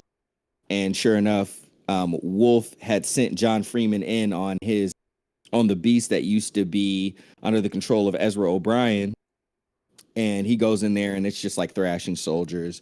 grabs Mal. John Freeman's just like, hold on, things get slippery, and they kind of make a great escape. And Archibald's like, what in the world? And his little general, like, should we pursue? And he was like, nah, we're not going to pursue. Like, she can get away. She doesn't have, it's pointless for her to pursue her. We've taken everything from her. She has nothing left.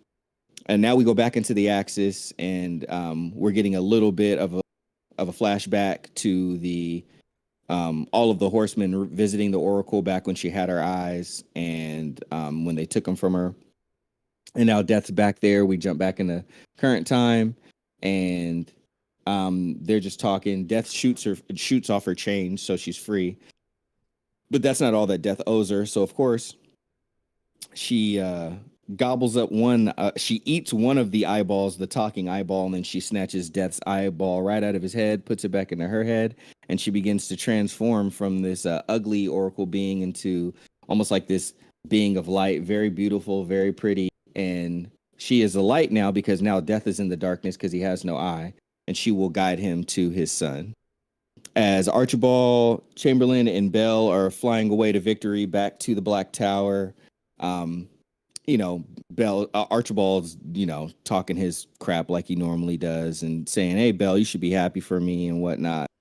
And Bell's like, I just want this to end. I'm tired. I'm done with all this. Like, I just want it all to be over. And Archibald tells him, well, you are a Titan, and before I put you down, I will raise you up.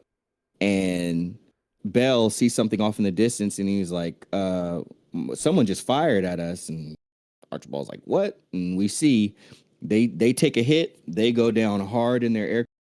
And it's Ranger Thomas, my main man, with the big old cannon on his shoulder, like walking up to him.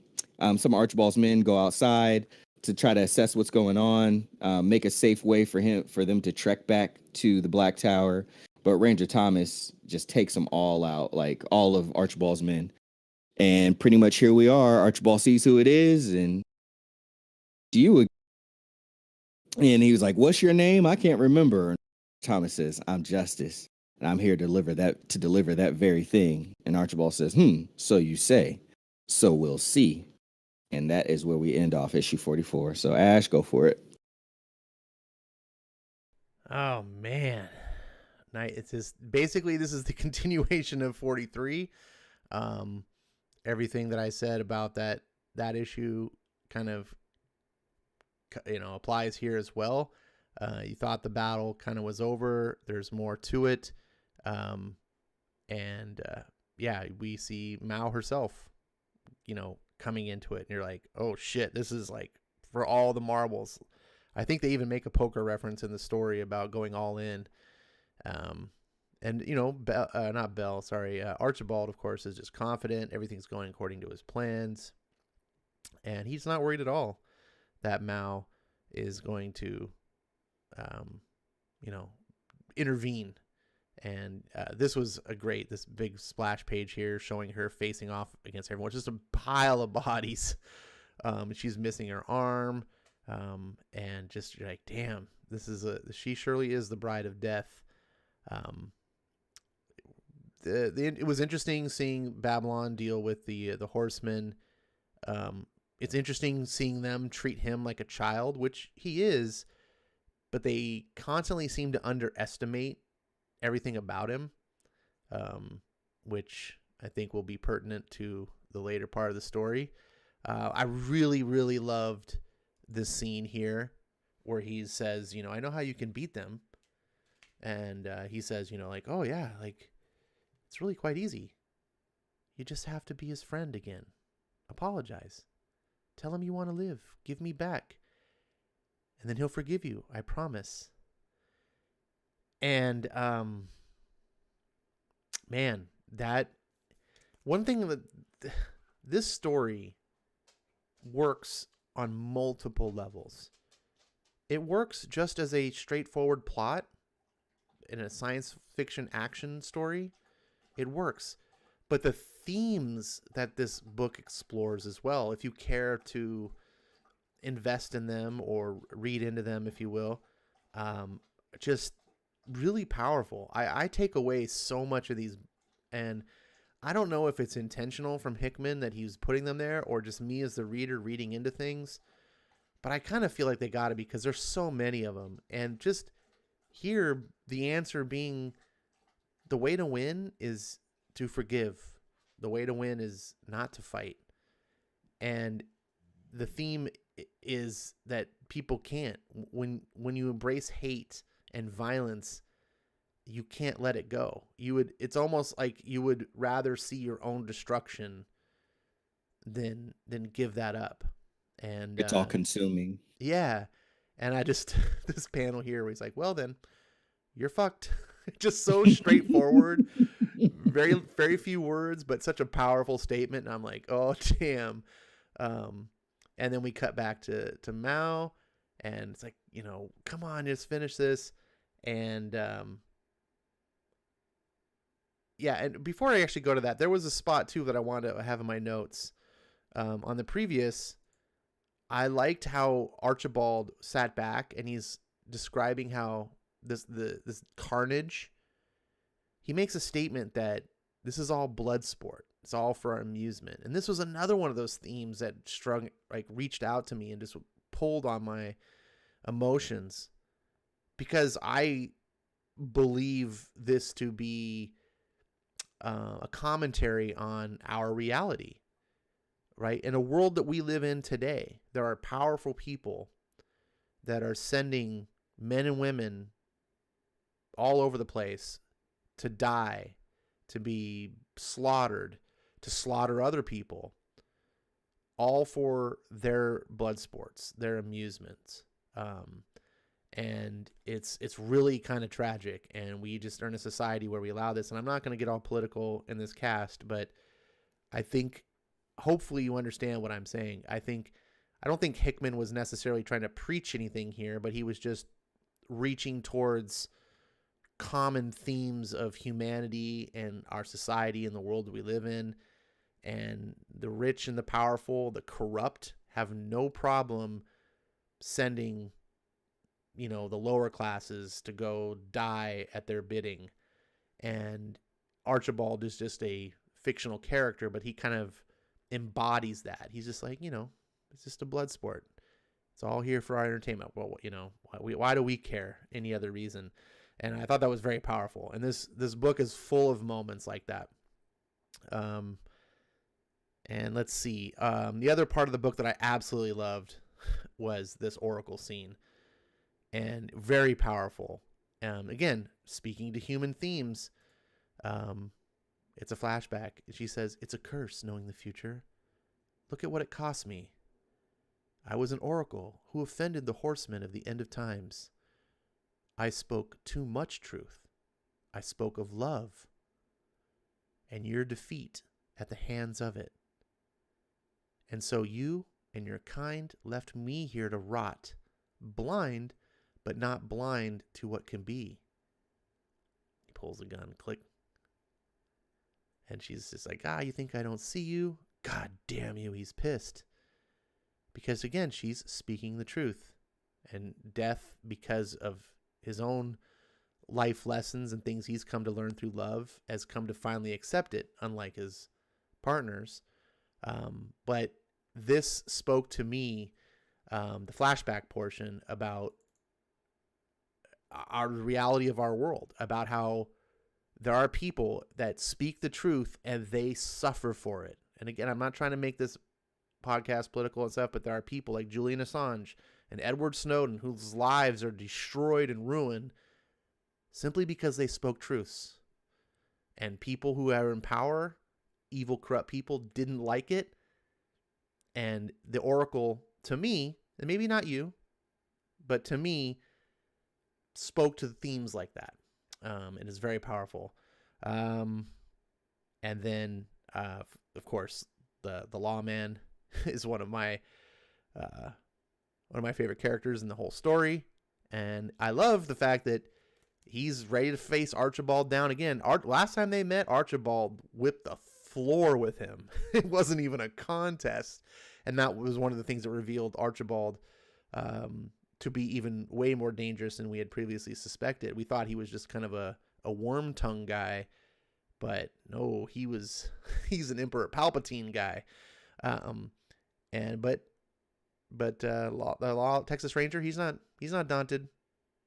And when he's asked, what's your name? All he says, I'm Justice, and I'm here to deliver that very thing. He's just undaunted in his cause.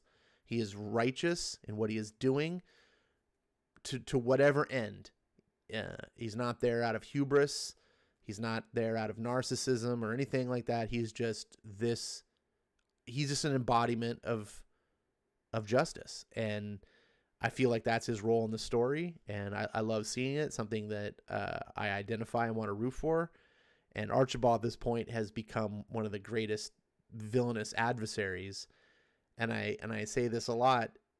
In order to have a good hero, you need to have a greater villain. And I love this issue. It's a masterpiece. Fantastic. Sorry, I could keep going, but we got time. That's good, man. You're saying a lot of the things. I'm going to go ahead and a lot of the things in there. I don't think you're reading too far into them, especially reading more of Hickman's books. There's a lot of recurring themes, and that is one of his themes, especially in his independent books. But even in some of the basically before he got to Avengers, even in the Fantastic Four run, like that being like the first like big title that they put him on, you see some of those reoccurring themes. But especially like before that, when they're like, oh yeah, do what you want, like hit your deadlines. He had these like reoccurring themes in there, so you're not reading too far into it. You're hitting you're picking up what he's putting out, is what I'm saying. All right, y'all, here we go. I was told originally by Dragata that it was supposed to be 44 issues, and I'm glad that we got one extra one out of it. So issue 45, the final issue of East of West. We got Bell, Solomon, and Cheveo inside of his head now that Archibald has given him a firearm. And, he's basically saying like, hey, you got this is the moment. You got to watch your step. Like, we're in that thin space between, the living and the dead, and we're both in peril here. Because if you die, Bell Solomon, I die because I'm attached to you. I'm in your head. I'm in your consciousness. So Archibald Chamberlain is basically, talking to Ranger Thomas, and he's like, all right, shall we dance? Last time we met, I lit you up. You had a lead sandwich. You know what I mean? No tax on the house. And Ranger Thomas is just like, I'm here to eat.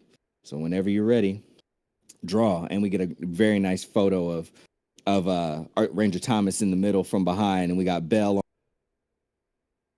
going the other. So he's got to split his focus. And then we got Archibald just talking to Bell, just saying like, hey, you've spent, years, but like basically being on my bad side. This is the way that you can make it up right now.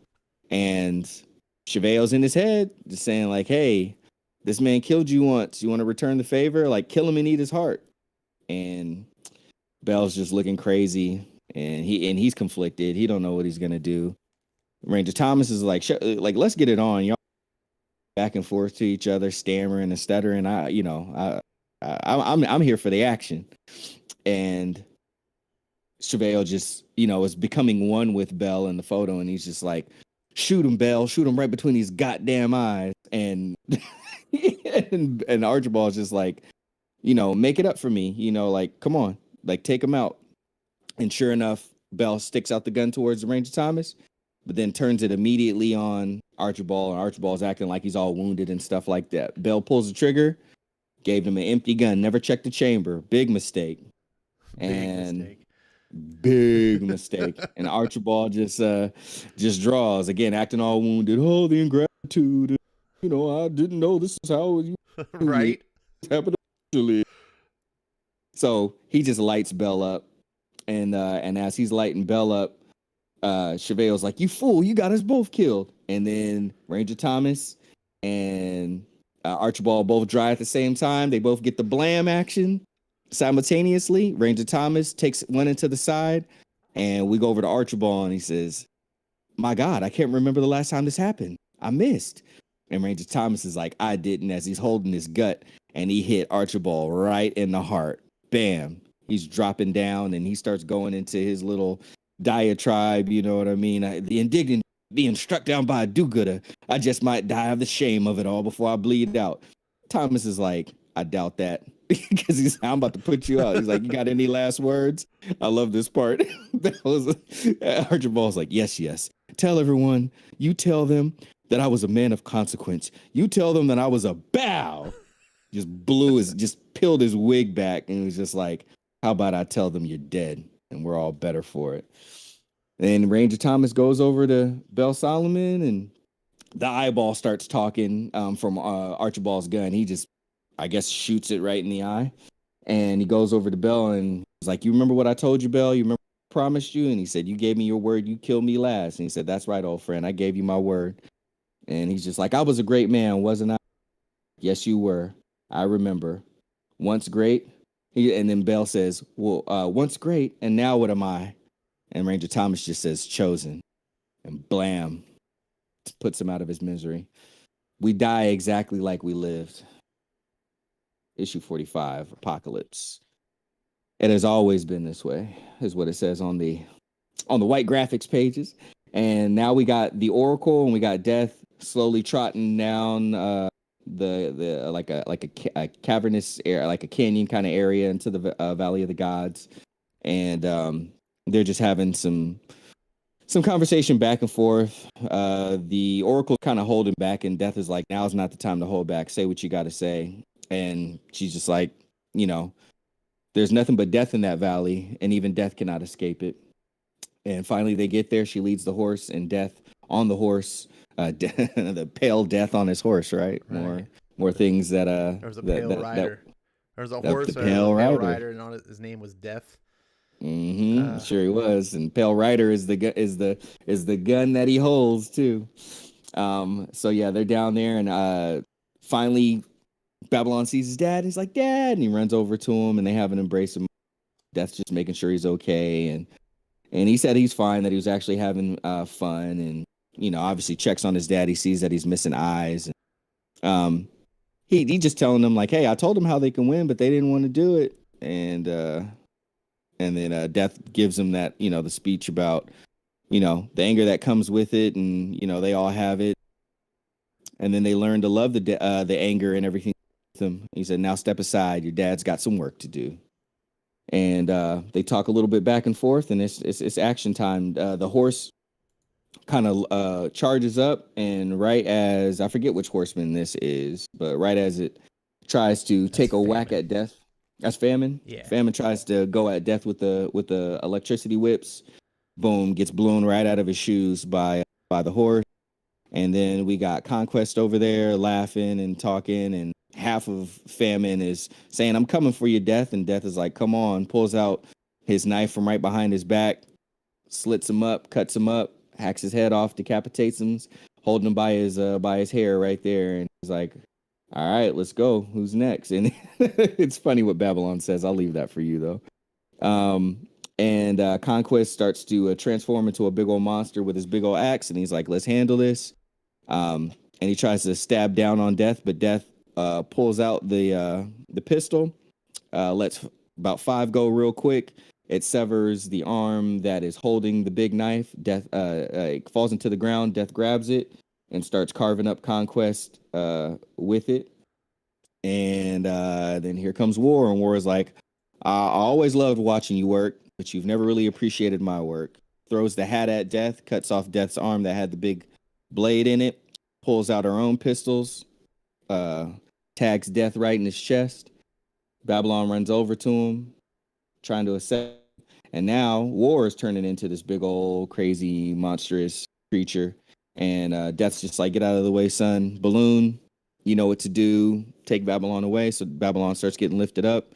War impales Death right through the chest. And says like, you know, you can't run. And he's like, who's running? Death lets one go right from his pistol, severs the tie from Balloon. Babylon had the knife all the time. He handed it off to him as he was checking on his dad, and Babylon comes down right from the top, takes that one of the takes the knife of the horseman right into the big eye of a war, or right next to it, and then bam, just explodes. Super cool panel of Babylon right on top of it. And the beast has become the beast indeed. So much of a beast that he helped take out the horseman. So they succeeded in training him along with his dad. He goes and he checks on his dad. But Balloon's trying to do an assessment, and he's just saying, like, hey, son, I felt better, but hey, how are you doing? And he's like, oh, I'm all just grossed out. And then he's like, Death says, you ready to get out of here? Sounds great. So the Oracle is there, and they're kind of saying their last goodbyes, and he's like, any last thing to ask me before we never speak again? And she already knows what he's gonna ask, so he's like, well, if you already know, why do I gotta ask it? And she was like, that's just how it works. And he's like, which way to find her? Which way do we go? How do we find my? She was like, go west. And so west they go, west towards the setting of the sun, death of west to the very end. So it's Babylon, Balloon, and Death trotting on the horse going towards Mal, Babylon's mom, Death's bride. And we cut over to her, and she is, over at Armistice, just feeling defeated. So many of her own are dead, and she thinks that she made a mistake by going and fighting that war, and she thinks that she might have lost her son and her husband in the midst of it, and wishing that she made a different choice with them instead. But back there, we've got Wolf, who is the prophet of the message now officially, since he swallowed Ezra O'Brien. He's there, and we have a new chosen. Being that we have new chosen, and he's a prophet of the end times, he is able to start again. So he's reading from the message, and he's drafting some new scripture, and basically a new agreement by the nations that are left over, with them all agreeing on peace. And we got Bodaway, King John Freeman, and we have Mal, and then we also have Archibald's niece, who, remember, she was alive that whole time under eye, as Archibald was talking to God and be like, give me the victory and you could take the girl, trying to make a deal with with the big man. But ultimately they all agree, they all sign the accords, and they all go their separate ways. And Mal, again, she's just like speaking to the necklace that Death gave her, just saying, hey, my love, hear me, I'm coming home, broken, beaten, and full of hope that I will see you both soon. We cut back over to Death, and Death and Babylon and Balloon, and even the horse is just kind of like bleeding out. They've all been through a really big battle, and Babylon's just telling Dad, hey, hold on, we're almost there. And Balloon's like, we're not almost there. And he's like, shut up, Balloon, we're almost there. And Death just, he's had it. Just as the Oracle said, you're not even death will escape death. Falls over and off the horse, and Babylon. We see some things in between panels, and I think it made it even more heartbreaking. Clunk noise, and we see rocks being lifted by Babylon during the night, even though this is happening like during the day, as like during dusk essentially. And he's just like, Dad, I don't know. Tell me what. And his dad's just like silencing him, just calming him down. He's like, it's okay. And he's like, Balloon, and Death talks to Balloon. He's like, Balloon, do you remember what we talked about? Like, do what I said, help him find Zalin, take him to his mom. And Balloon says that he'll do it. And Babylon's just like, Dad, I tried to help you, I tried to save you. And Death's last words, he just says, oh son, you did save me a long time ago. And Balloon sniffs, and Babylon kisses his dad on the lips, and that's it. We cut back to the nighttime, and we see all that clunk noise and those rocks were him burying Death, burying his dad, and then Balloon lifts him away. We cut over to the Endless Nation, and it's John Freeman and Crow and Wolf, and they're just having a little bit of a talk as Wolf is getting dressed up because he is now the Chief of Chiefs, and he is going to address the Endless Nation as such for the first time after drafting the new deal, the new message, if you will, I guess, in the peace agreement at Armistice. And John's like, let's go, brother. They were waiting. So, born of the East, child of the West, the one true son of America. And it's Wolf, and he addresses everybody and just talking about how it's peace, and it's been a struggle and to get to this point, but it is a good thing to be celebrated, and they celebrate it, and they're shooting off fireworks. And he's just saying, like, all things of man have passed away and fell over time. Every building, every institution, every nation. And it's cool to see the beast that Cheveo turned into in the valley, like off in the distance. Even he gets to kind of bask in the fact that Wolf was successful, and like kind of what was prophesized of him. Like, he became the prophet of the message, and then he brought peace back to the land. And then we cut back over to New Shanghai, and Balloon is taking Babylon in to the ruins of New Shanghai where his mother is.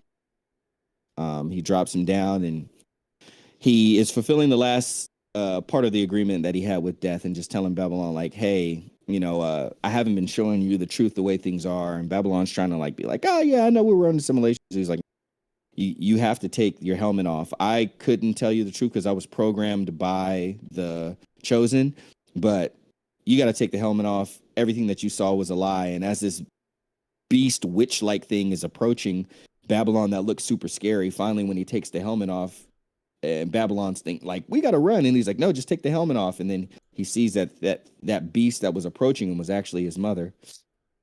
And he's like, oh wow. Babylon's saying, I never imagined, everything is, he's seeing the world with his own eyes, and he's like, everything is so beautiful. And then the next big old panel is him, the helmet off on the side with like all this bio goop on it from his body, and he's pale like his dad, and he's hugging his mom for the first time since he was a baby, and she's hugging him.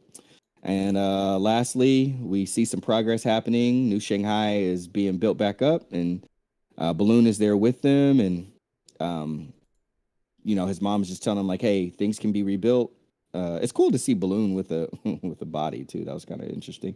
And Balloon's just like, yeah, your mom's has a 92% chance of quoting your dad. And Babylon's like, yeah, it's probably higher, but I still want to hear what she has to say anyway. And she's quoting Death and just saying, here's what your father would say. It's easy to destroy things, to break them, to even kill them. Nations, buildings, people, everything in this world is just fragile. But what holds it together ain't at all. It's love. It'll outlast everything on this planet. It's what formed the earth. It's what shaped it. Love's what makes someone give their life for another. Makes them do it without ever thinking twice. It's what makes this world home. And you don't ever forget it. And it's her and Babylon in a sunset. The silhouettes looking off into the future, probably thinking about her husband and their dad. And that is East of West. Damn. Oh, so much to unpack. So first of all, like I said, this book can be enjoyed on so many layers. One of the things I like about the book is that it's a Western. I like Westerns. It's also sci-fi. I like sci-fi. Blending the two is cool. But one of the coolest tropes, and I like tropes. Tropes can be a good thing when they're used well. About a Western, it's not used terribly often, but some of the most famous times in Westerns, you know what I'm talking about. So the Mexican standoff. And the Mexican standoff is when you have three people in a fight and no one knows who to shoot. And this story uses that Mexican standoff superbly. It's just, I love that Bell is given a gun, and you can kind of see it happening as you're reading the story, that he's going to turn the gun on Archibald, which he eventually does. And of course, Archibald's not stupid. Like, he planned for that. And of course, the gun doesn't work, which is another trope. You've seen this before. And then, of course, another trope on top of the trope is the bad guy being upset that the guy he was about to use as bait, he's like, I couldn't risk giving you a gun. The man who deserves what he gets. But you could have been a better bait, Bell. So he's like pissed off that the guy he was using to get killed didn't fall through his plan. And it's like, it's the epitome of a self-absorbed narcissistic evil bastard is Bell. Like, how dare you not die the way that I wanted you to? Like, and he's just complaining about the ingratitude of it all. Like, it's just, I love it. It's so perfect. And of course he shoots Bell, and the irony of the whole situation is that Bell was the bait, and that the lawman is outclassed. We've already seen that. He is not the gunfighter that Archibald is. But because Archibald's attention was diverted for half a second to shoot Bell, it gave time for the Ranger to draw his gun and be just as fast, and they shoot each other simultaneously, which I appreciated that. If the Ranger had somehow just been faster this time around, I wouldn't have bought it. But Hickman's a smart writer, and because of that, because Archibald has to take care of Bell, it gives the Ranger a drop, and you know, he hit the Ranger, but not in a lethal area, and the Ranger didn't, and he goes down. It was just a great. I was so happy to get like a quality gunfight. You know, that's like I said, a trope of the West, and you know, we get to move on. What else is in my notes? The scene with Bell. This is great too. And he says, you know, now what am I? And blam, chosen. That was so powerful. Talk about themes. To me, this spoke out as if it turned everything on its head. Throughout the story, we've been seeing the Chosen, and we've been presented with the whole thing that the Chosen are these special beings that are above everyone else, and they're here to bring about the apocalypse. They're the elite and everything else. When instead, this scene, these two panels made me question all that and wonder: are the Chosen actually the doomed? They're the ones chosen to be ended. And it's made me think. I'm not 100% certain, and I like that it's ambiguous. I like that you're not forced to interpret it this way, but so far that's the way that I'm interpreting it, and I like that. I like that, yeah, you were chosen, all right, by a higher power to meet your maker. And it's not what you thought it was going to be. Let's see. Of course, you described the whole fight. The fight in the valley was fantastic. I love I love this shot here of the dog, or sorry, the horse. Every time he just like, no one learns that death has this like mega cannon horse thing. It just incinerates. They always fall for it. And this is a great line where War's just leaning over. Oh, I bet that stings. It just, the whole dialogue of this fight was great. I love the anime manga inspiration that, this is such a trope of manga, of like the villains turning into their monstrous forms, and it works here. It was exciting. It was fun. It was fulfilling. Let's see. I'm just kind of comparing my notes and wondering, I should have probably put down like where the pages were. In the beginning, that was one of my notes, is where the Babylon's talking to his son. And of course, that's the page that doesn't load. Babylon's talking to his dad, and he's like, I told him if they apologized, yada yada, that you would forgive him. And he's like, I don't think it's going to work that way. And there's a line in there where it's like, they can't let go of their hate. It's all they have, and they learn to love it. And that was another one of those times of themes where I was like, that is so like true in the society. We see it all around us. There's people who are just like, they're so caught up in their animosity and hate of something, and they just can't let it go, to the point like if they see anyone who falls on the opposite side, they just instantly become their enemies. And it's like, you can see it. I think you guys know what I'm talking about. And again, I love seeing that explored here in this like fantasy setting. Let's see. The next thing I had was the regrets of Mao, which was coming up here. Yeah, this whole page where she's talking to her love through the necklace that she had, and she's crying. We've never seen Mao cry, and we see a different side of her. I mean, look at this face. I mean, this is a far cry from the bride of death that we've come to know. And I think she's learned really hard lessons, and we see her pondering on the ideas of, maybe I should have gone with you, maybe I should have never done this, and maybe my son would be home. And she's reflective on the mistakes that she's made. And again, thematically, I don't know if I'm reading into it too much, but I reflect on myself and just think about all the sins that I've committed, all the mistakes that I've made in life, and wish I would have done differently.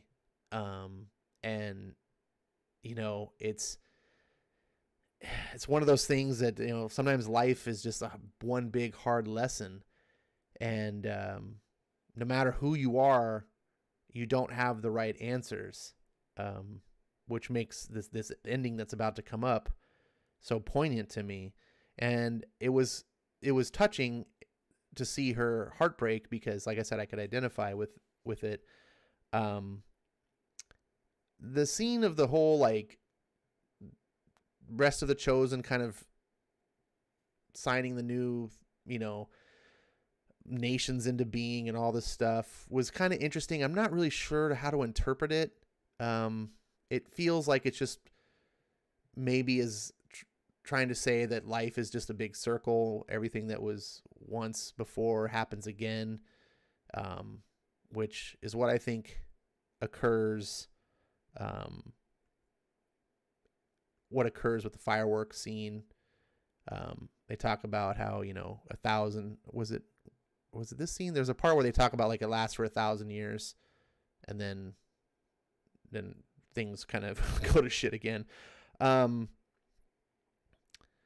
like the symbology of death dying, the death of death, and what comes after that. And then ultimately, the end here with Babylon finally reaching his mother and seeing the world for what it really is, brings things like themes to me of like the truth will set you free, things like that.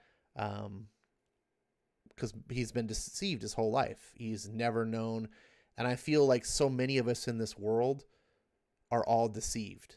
And I gravitate towards stories like that. That's the reason why, like, The Matrix is one of my favorite stories of all time, because it's a movie that embraces this whole theme of we're all in the blue pill. Like, we all don't really understand what's going on. We're all deceived. And it's not because we're stupid. A lot of people don't like exploring that idea, I think, because they feel uncomfortable thinking, well, maybe I'm a fool because if I explore the idea that I'm deceived, it's because it's like, no, we're all deceived. And once you can get past the idea that it doesn't make you a bad person because you were deceived or foolish necessarily, I think you can do that. And I think that was one of the big things about this, and Babylon, of course, being that. And once he was set free, he was freed from his path of whatever he was going to be, it seems like, which would be the destruction of the world.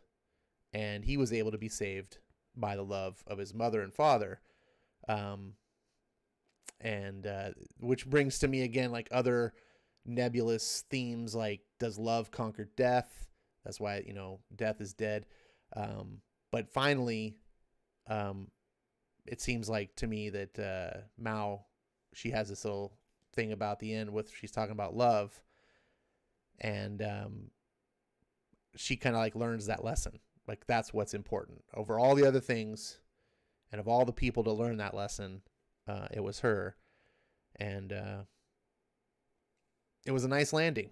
It was weird for a book like this, which was pretty much a story about a bunch of evil people um, get to this route, but it was satisfying. It was satisfying to see that no one is above redemption, right?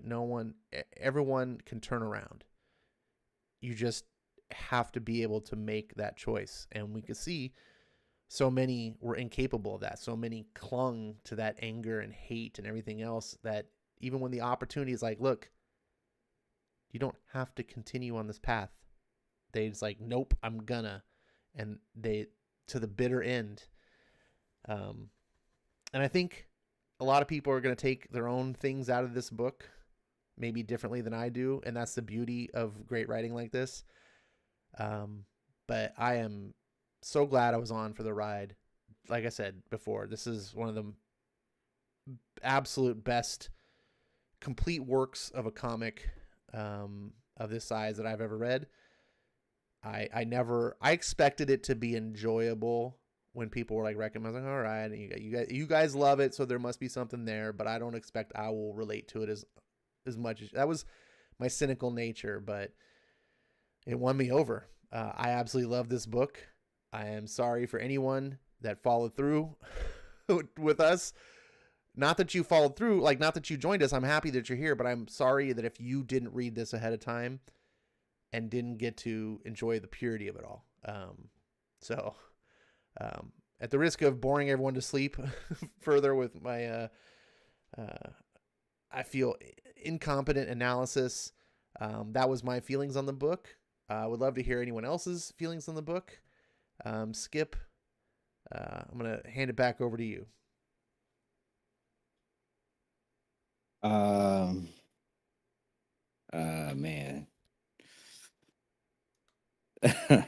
I mean, we're at the end of it now, and I mean, Ash touched on, majority of the things that I would have wanted to say, but and that's a good thing. Like in my mind, we were so much on the same page, because I had some of the questions that Ash had, like, will people see it like this? Will some of the things that I saw within it, like, is that some of the other things that people saw? And I know some things stick out to people more than others, but I mean, it's simple for me. I guess I'm just happy that there's even just, it sounds like more than one other person, because Lord said that that they had followed along as well, but I'm just happy that there's one other person that loves this book how I do, because I love this book. This is my favorite series in comics of all time, and I get that maybe it's not some record breaking one, or maybe not, it's not as well known and all these other things, but I guess so much of what makes me who I am, somehow, two people that at the time when I was reading it, I guess up until like the last 2 years, I guess, of it, two people that I didn't know, just like put so much of that stuff in there. I felt like I was getting to know these people through the book. I'm like, wow, they feel that this way about the world, like how I feel, like the cynical side, yet they're still like hopeful and understand the power of love.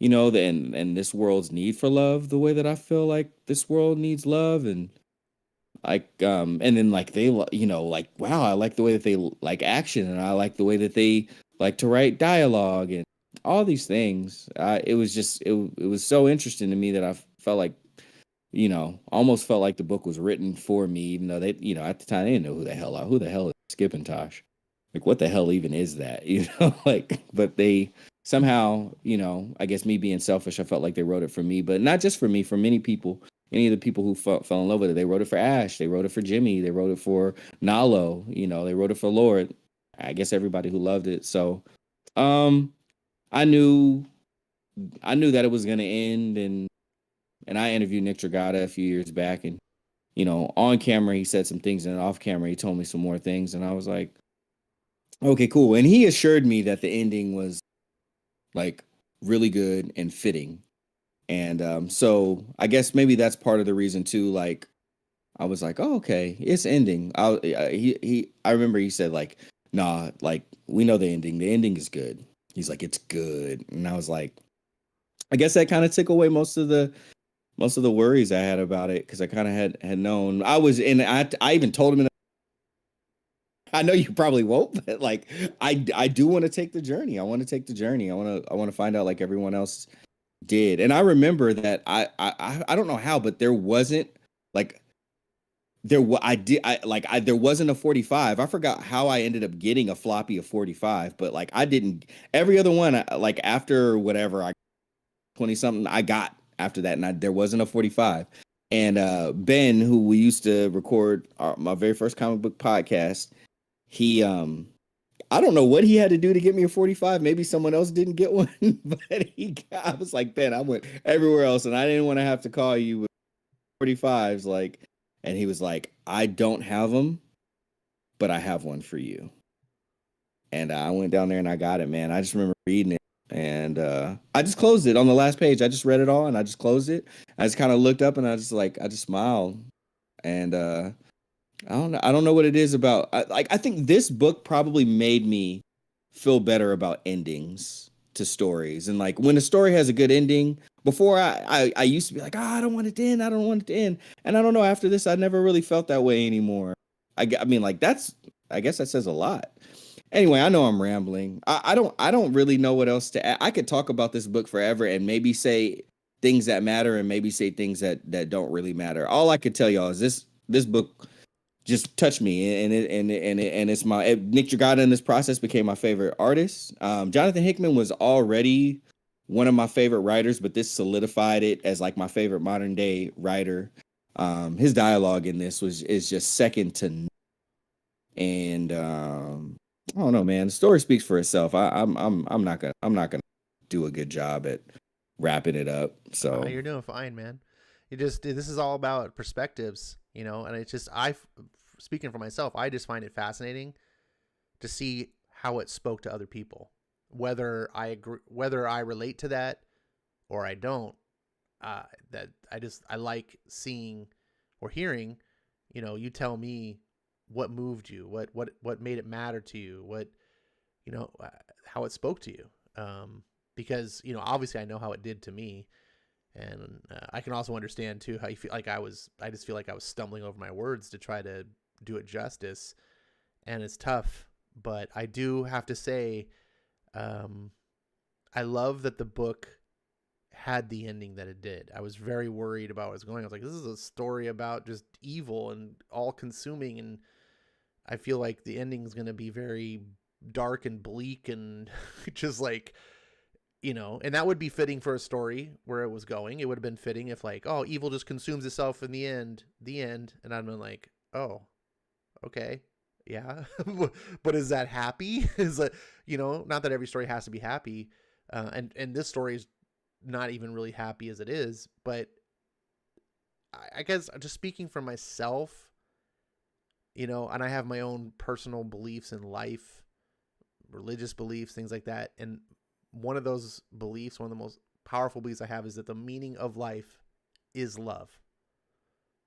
And so thematically, the ending of this book very much speaks to me, because I feel like the thing that humanity's missing, where it screws up every time humanity screws up in any way, shape, or form, whether it's when you hear these stories of people murdering each other, or politicians being corrupt and doing stupid things, or going to war and bombing other countries, whatever things we're doing, and you look at that and you go, that's screwed up.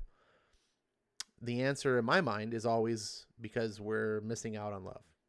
And I don't mean like falling in love with someone, but I mean the true love of one another, the way a mother loves their child, which here you see the end is about the love of a mother of a child. That love that's unconditional type of thing, and being able to forgive anyone for anything. And you can't do that without love. And if you can't forgive, then it goes back to those themes that the book explored about, like, look, we can just end this. Just let's forgive it. Nope, you can't. People just want to cling to that hate, you know? And, you know, and I just, you know, there's themes that there's a saying, an eye for an eye leaves the whole world blind, which is one of my favorite sayings. And it speaks to me because I understand I'm a human being. I have emotions. I understand the idea of like wanting vengeance. And, but at some point it's like vengeance doesn't actually solve anything. It's just a Band-Aid. It's a pain reliever. It's like taking a headache medicine when you have a headache. It doesn't actually cure anything. It just makes you feel less pain for a while. But love is the cure all. If this whole world loved true love, we wouldn't have the problems that we have. Agreed. So yeah, I mean, I know that's kind of heavy for some people. But you know, I think if you're here, it's because you're wanting to hear the perspectives that Skip and I have. So hopefully you enjoyed this, guys. It was my pleasure to read this. Skip, thank you for turning me on to this. Thank you for doing the show with me on this. I love that I can add something from, you know, the 21st century to my all-time classic comic list and be like, this is one of the all-time greats, and it's from the 20-teens. That's great. So I think we're going to call it a wrap. Unless you have any final things that you want to say. No, just everybody who's even remotely interested in it, pick it up, whether it's digital, where you can pretty much get it like half price if you go the image floppy route. You can get it in trades. The hardcovers are super fun, nice, oversized, beautiful, great paper printed very well. However you can support it and continue to support indie creators, you know, where they are free to express things in the way that they wish, and, you know, not some crazy editorial mandate. If you're interested in seeing the show come about, it's a little bit stuck right now in a rut. So talk about the book more, talk about the comic, and then maybe someone will come along and do it. Yeah, big shout out to Russ Wooten, and thank you for Dominic Powell. The colors are one of the major highlights of East to West. Yeah, Frank Martin Jr. Did his thing. Wow. Like, yeah, he became one of my favorite colors throughout the course of this book. And yeah, shout out to Russ Wooten too, who, yeah, gets busy on the, like, one of the most consistent letterers and has different styles and stuff like that. If you're reading a book and you see Russ's name, do pay a little closer attention. There's a reason why so many trusted creators work with Russ. As that detail of lettering, you know, it seems like it's not such a big deal. Where they place things and you know, trying to leave more space for the important storytelling elements of the panel, you know, it's sometimes it's not the easiest thing to you know, to do, but they worked as a team more and more. See them just syncing up more and more as time went by. And it sounds like we might be discussing this more in the Discord. So meet us over there. But yeah, continue to support indie comics. We appreciate it. Yeah, absolutely, guys. Indie comics, it's a great thing, and it's the love of indie comics. Remember, it doesn't have to do with anything of hating on mainstream comics. I absolutely love mainstream comics. For me, it's always just a quality thing. You can have mainstream comics be good and they can be bad, just like indie comics can be good or be bad. But don't overlook them. I know a lot of people, they come into comics because they're Marvel, they're DC, and they see stuff like this and just go, that's weird and far out. Nah, it's not. You can try some stuff. And then when you find the stuff that you really love, share it, because these things, you know, they don't get enough notice. And some of the best stuff out there, most of us come along. I know I do. I don't just go and just pick up a comic random. Because I heard something from someone. And this book, I would have never picked this book up if it wasn't for you guys. Never would have. And I would have missed out. So Same thing with Firepower. Would never have picked it up if it wasn't for people like Jimmy and a few others that talked about the book. So I want to hear it. Please join us every 2 weeks here on the Indie Comic Show and tell us the books you're loving. And you don't feel afraid to say it over and over again too. If you said it this week, say it again 2 weeks from now. Repeat the books.